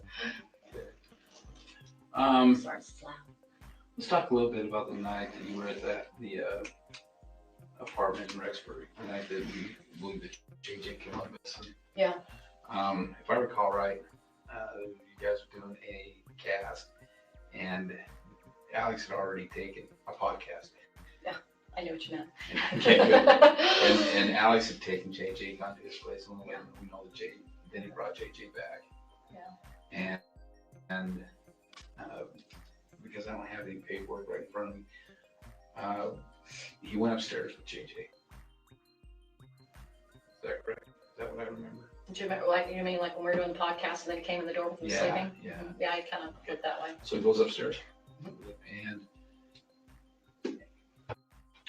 do you know where he went when he went upstairs? Just kind of, oh, well, yeah, because he went into Lori's room because he wasn't in David's or I's room, my room. Those rooms are empty, so he had to have been in there. And then you didn't see him again that night. Who? JJ? Hey, Alex. And he left. No. And Jay left. JJ's still up there. Yeah. And I never saw JJ either. Right, but Alex left. You watched him leave. Yeah. Well, we heard the door open and close, and we probably said like good night or something. I mean, maybe we're podcasting. Who knows? Do you recall seeing him walk out with JJ? Not walk out. No, okay. Just walk in. Okay. Just walk in. That's right. And when he left the first time, we didn't see him take him. We just know he had him because she said that he had taken him. Right. I don't recall that. I just remember he wasn't there. But the time he left, so he brings JJ in, and then he leaves again. He did not take JJ out of the room or out of the apartment. Okay. So you get done with your podcast. Everybody goes their separate way, and everybody goes to the bedrooms. And David, I recall David having his dream. He woke up. Yeah, funky. Did he come and get you and tell you? No, I was actually laying beside him when it happened. In which room? In JJ's Good night, Kid official Kitty. room. Okay. So he woke up and you're at the side of him? Yeah. And tell me about what happened from there. His heart was beating. He was distressed. He said, I just had this really bad dream. And then he kind of sat up and he was just, and he just was, I said, well, tell me about it. And he's like, it was just so dark. He's like, I saw an earthquake and I saw people hurting and I wanted to help them and I couldn't, and something like that. That's what it feels like, remember. It was like his heart was hurting. Like his whole body was under distress. When he has dreams, they're like lifetime dreams. You know, some people dream vividly. I do not dream like that. He has incredible dreams where he feels everything in his dream. So it affects him at a totally different level. Okay. So that's what happened. So then I think, oh my gosh, maybe some evil spirit, because, you know, they were always talking about it. So I text Lori and I text Chad. I'm like, I don't remember what I said. Probably, are you awake or something's wrong, Chad. David, I don't remember what I said. I just remember trying to get to them. So I said, I'm going to go get Lori, see if she can help out. The door was locked. And so I was like, I don't know. She's not, I don't know if I should try to wake her up or I just decided just to come back and see David after that. So you tried the door handle. It was locked. It was locked. Did you knock on it? Maybe. I probably did, but there was no answer. I don't remember if I probably did, but and I did actually. I think I tried calling her too and texting her, and I think Chad. I think I tried calling him. I thought maybe he could help out. Neither one of them responded to me, as you probably can tell in the text. You probably saw that. Nobody responded to me, so I just went back to bed. And then we woke up next morning, and she was happy, chappy. How was David? He was better. He felt better. He's like, that was a bad dream. Then we would tell them like, hey, you had a bad dream last night. And she's like, oh, that was Julie Rowe. He attacked her. Once again, throw Julie into it. from a distance. Chad said Julie Rowe attacked David. Well, Lori probably said it, but she always went through him. So when I say it's kind of they're both, they who knows, they both, and then I don't even know what I believe anymore, what she says that he says, because she's such a liar now. At this point, I'm like, I don't know anymore who said what. But between the two of them, they came up with it. They always throw her under the bus, And it's because we went, because right before that earlier that day, we went to that lot where, that land was going to be for sale. And so we were talking to a friend of Julie Rose. His name was Keith Levitt. And Keith Levitt was there with his wife, Suzanne. And then the realtor was there. And so, and Alex was there. But Lori wasn't there. David thought she was there. I said, no, she went home after that. He goes, I forgot that. Anyway. And so anyway, because we saw her, we thought, oh, she's going to tell Julie Rowe. Keith is going to tell Julie Rowe that we were there because he saw us, because they're really tight. Keith and Julie are super tight. So that's why they threw that, Julie Rowe attacked him that night because, Do you remember by chance what Lori was wearing in the morning when you guys got up? She was typical wearing spandex pants and spandex shirt. I don't recall, but that's usually what she had on. Was it the same clothes that she had on the night before? Oh gosh, I do not remember. I know that's kind of a tough one. I don't remember details to stuff like that. It's not one of those things I pull unless it stands out for a reason. I wish I could tell you. That'd be good to know, but I don't know. She usually had new clothes on every day. If I can remember, it seemed like she had fresh clothes on every day. She was kind of into her clothes, so. All right. That night on the 22nd, try to remember as best you can, okay? So, it's a Sunday, right? Do you guys go to dinner, or do you guys make dinner on Sunday night? Well, we would make it because we don't go to eat on dinner now, so we would have made it at home. So everybody's at home. Mm-hmm. Does Lori leave anywhere with JJ? I don't have any memory of her leaving. So you sent a text, correction, to you around 8:30 that evening, saying that something to the effect of, hey, I'll be there shortly. JJ woke up. She's getting him back to bed. Oh. Do you know where she was at or when she sent that text? Gosh. Man, that doesn't even sound familiar. Maybe at Alex's house. I mean, that's the only place that she could be. Do you have that conversation with her on your phone right now? No, I think I deleted everything. I was freaked out when that happened. Sorry. I wish I would. Why wouldn't you keep it? So, and I can get that. So say it again. So who's speaking? Say it again. So Lori. She texts me and says something to the effect of, I'll be there shortly. I'll be there shortly. JJ woke up and I'm trying to get him back to sleep. And that was at night. It was about 8:30 at night. Well, okay, because we didn't do the podcast yet. Okay. We started the podcast like late because I remember thinking, man, I can't stay up this late. I'm an early bird. Like, come on. We started late, and she's an early bird too. So it must have been, my guess is that it must have been at Alex's house getting him to sleep over there. I'm guessing. So I'm just going to make some guesses. That's that, because she would never have gone to Chad's house because Tammy was there, right? So where else in the world would she go? I have no idea. And that's why I'm asking if you remember her, if you remember being alone in her apartment with her not there. Because if she's at Alex's, you're alone in her apartment. I could have been upstairs or something. Maybe I was talking to David, who knows? So, and that's why I'm asking if you remember her leaving and JJ not being there around that time. Probably, because that's when he was no longer there when we did the podcast. And so somehow, I think I was upstairs. That's what I feel. I just don't remember that detail because I had any reason not to remember that, I didn't know anything was going on, so I didn't have a way of associating it with anything. I just knew I was going to do a podcast, and that was it. And I didn't prepare for it because I never prepared for the podcast. I just, So. And that night when David was having his dream and you sent the text to Chad, and understand, I'm not casting any judgment here. Yeah. Maybe I should just start But winging were you mine. and David sleeping in the same room? Or That did you that hear- night, no, that night we were. I think so. Yeah. Okay, so you, and which room, if you're walking down the hall, which room were you in, the right or the left?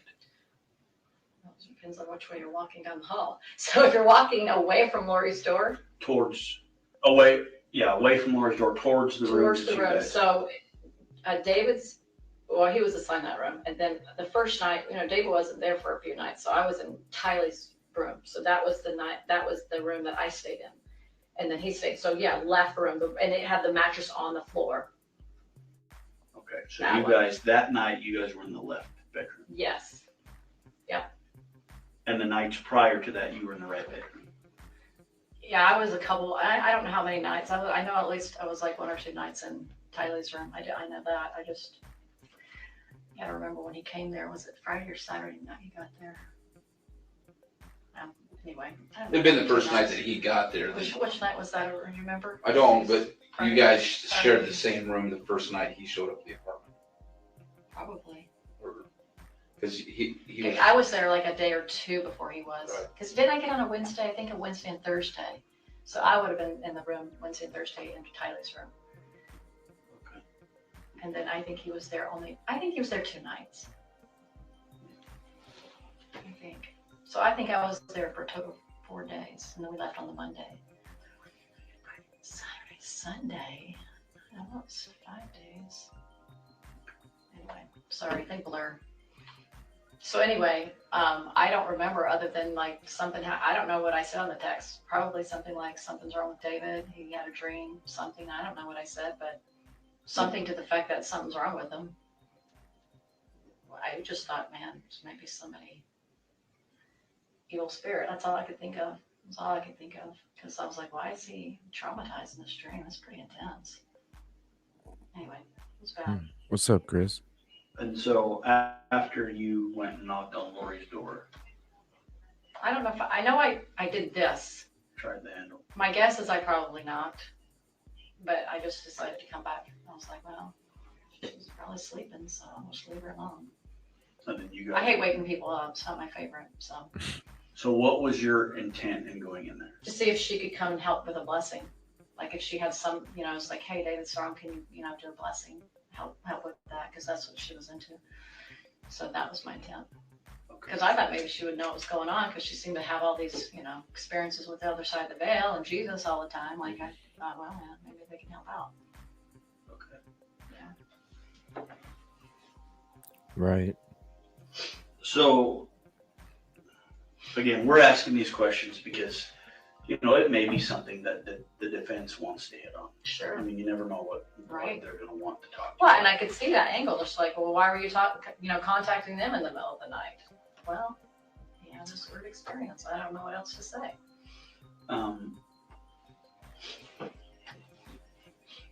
And so when we talk about this stuff, it's for that purpose, right?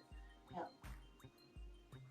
So that morning when David talked to Lori, did he express any concerns to you about JJ's whereabouts? Did he express any concerns to David. me? Mhm. I don't recall him expressing concerns. On the drive home, did you guys talk or text Lori or chat? No, I mean, what would we have said about JJ? Just, I know that he questioned her, like, where is JJ? Let me see if he has a zombie in him. And he didn't believe it. I mean, I don't remember. was he saying that kind of mock? Um, Or was he really? no, I think he was genuine. Okay. Yeah, he's not a mocker. He's pretty genuine about these kind of things. I just don't remember that full conversation. And that's why I asked, because if he was concerned, right? Oh, JJ has right, a like he was, zombie in him. yeah. It would be, I would think that maybe you guys would maybe discuss that, if you could remember a discussion on the way home, because it was kind of a long drive, right? Mhm. And then during that drive, there was 3 or 4 phone calls that you made to Lori. Okay. During that drive, and do you remember what that conversation was? jogging my memory. Holy cow. I know it's a lot to remember. Well, you get out the house, it's like a long time ago, that would help. I don't even know if I would have remembered because it wasn't significant enough for me to remember. There's certain things I remember and some things I'm like, don't remember that. It's possible we could have talked about it. I mean, it's highly possible. And do I remember it? I don't remember the words. How do you remember how she was, her tone, her demeanor on the phone with you? Was she? I don't even remember the conversation. That's the hard part. I don't even remember talking to her. Is it normal for you to call her 3 or 4 times in a day? That's not unusual. There were periods of time where she talked to me more, and then she'd move and she'd be maybe focused on Melanie. So if she was focused on somebody else, she wouldn't.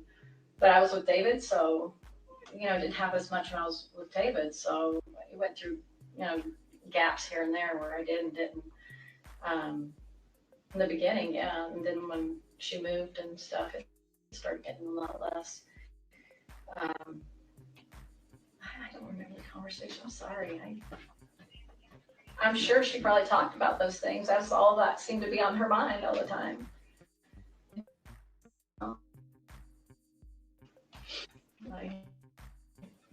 Yeah, bring them up. They're gonna talk about it, but I don't remember them. Prior to those podcasts, had Chad been over there? Yeah. You know what time he left?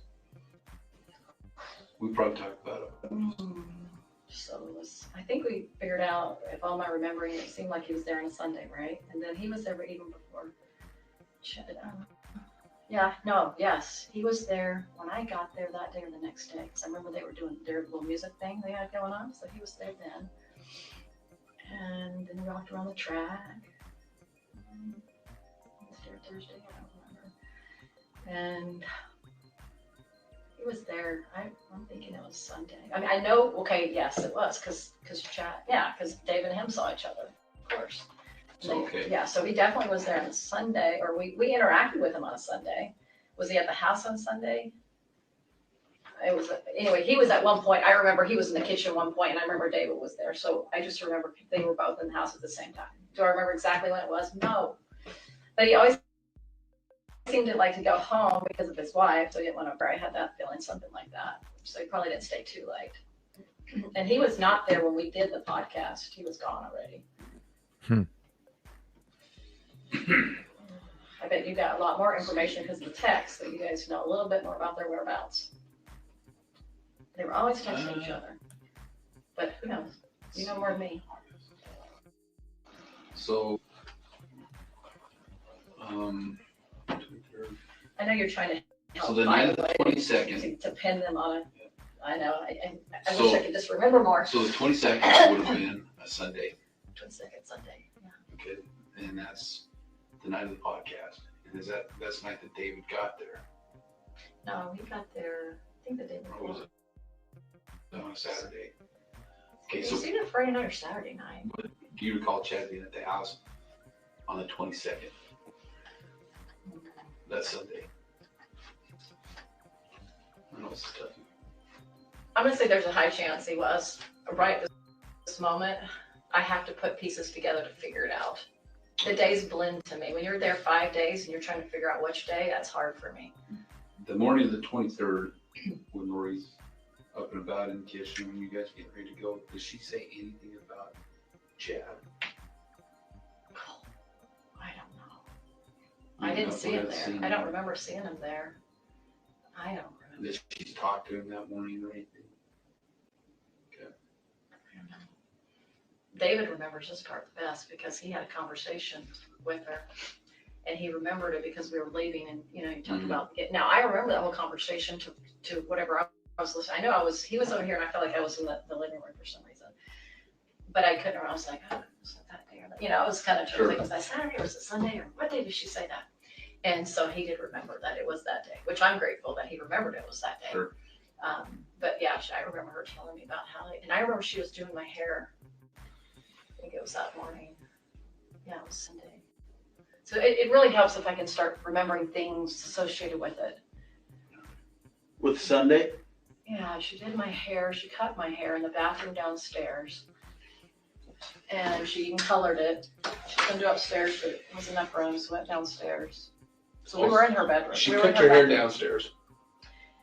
Yeah, I think. Or upstairs. No, downstairs.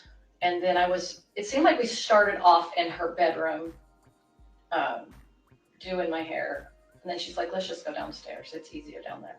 I don't know why. I can't remember the reason. She just thought it was easy. Now, she had all her stuff up there. So Upstairs? Yeah, I mean, that was all her. Well, because there was hardly anything downstairs in that bathroom. There wasn't a lot down there. It was pretty empty. I remember. There was probably a few things in there, but not much. So it was small. So anyway, I was sitting there and I remember looking in the mirror and I remember David was back there in the kitchen. I don't know. I mean, he was somewhere in the house, obviously. And then I remember her doing my hair here. And her cutting it. And David didn't like my hair short. So anyway, it's a long story. But anyway, she's trying to trim it up. I remember it was like off a little bit. And it was pizza boxes or something. And JJ was trying to cut them something. I'm trying to remember what she would make for breakfast. And she wasn't a cooker. She wasn't much of a cooker. We had something. Melanie, let me ask you this. With multiple probations, yeah, were you 100% believer in that? Probably sounded like I was, but there was always that question mark.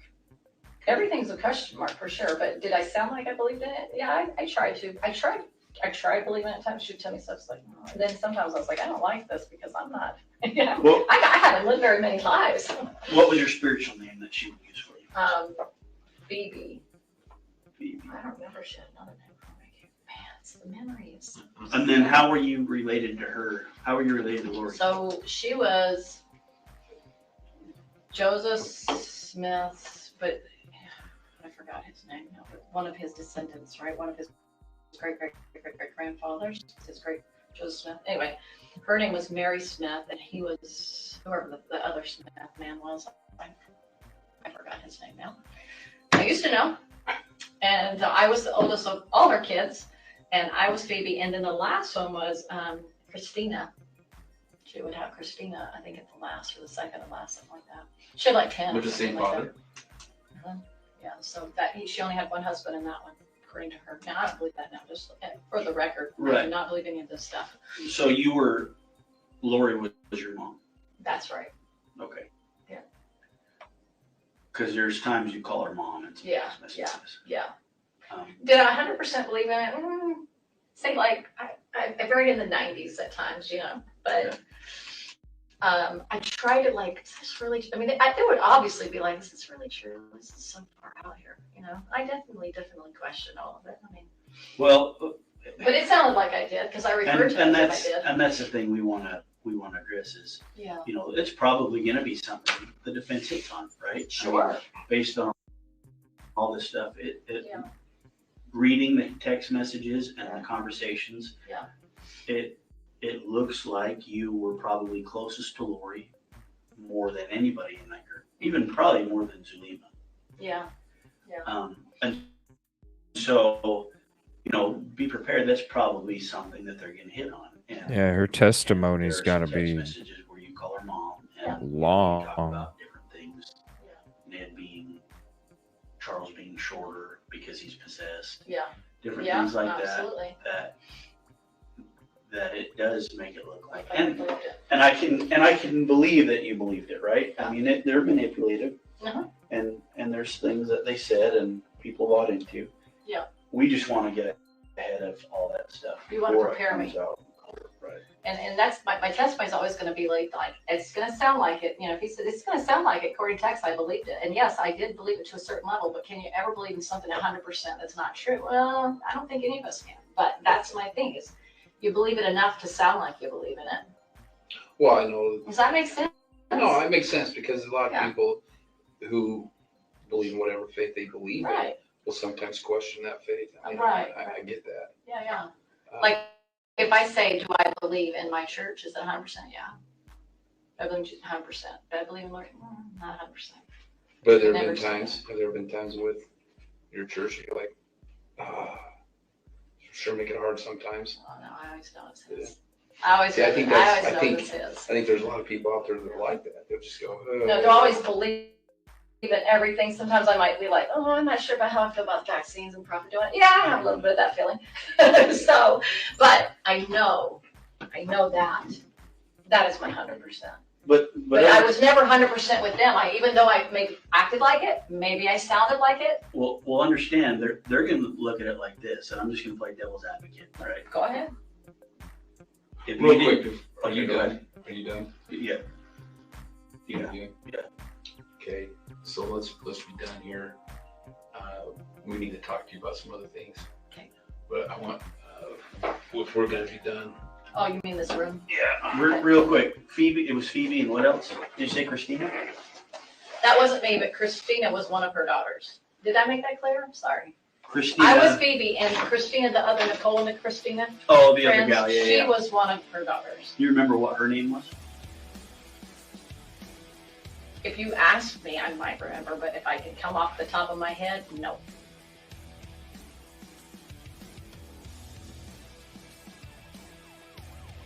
I wonder why it cut off there.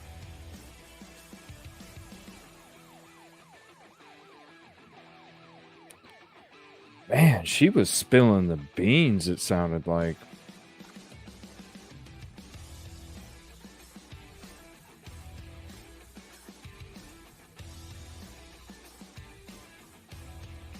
Definitely sounded like she was spilling the beans on it all. I bet her testimony is gotta be long as shit. I mean, hell, just sitting down with them, she wasn't even done. I wonder if there's a part 2 out there or something. She wasn't even done talking.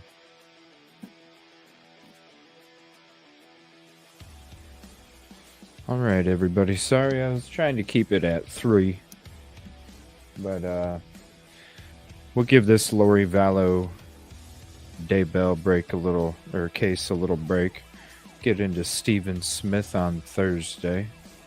Do a hangout on Friday. And then I'll probably cover a couple cases this weekend.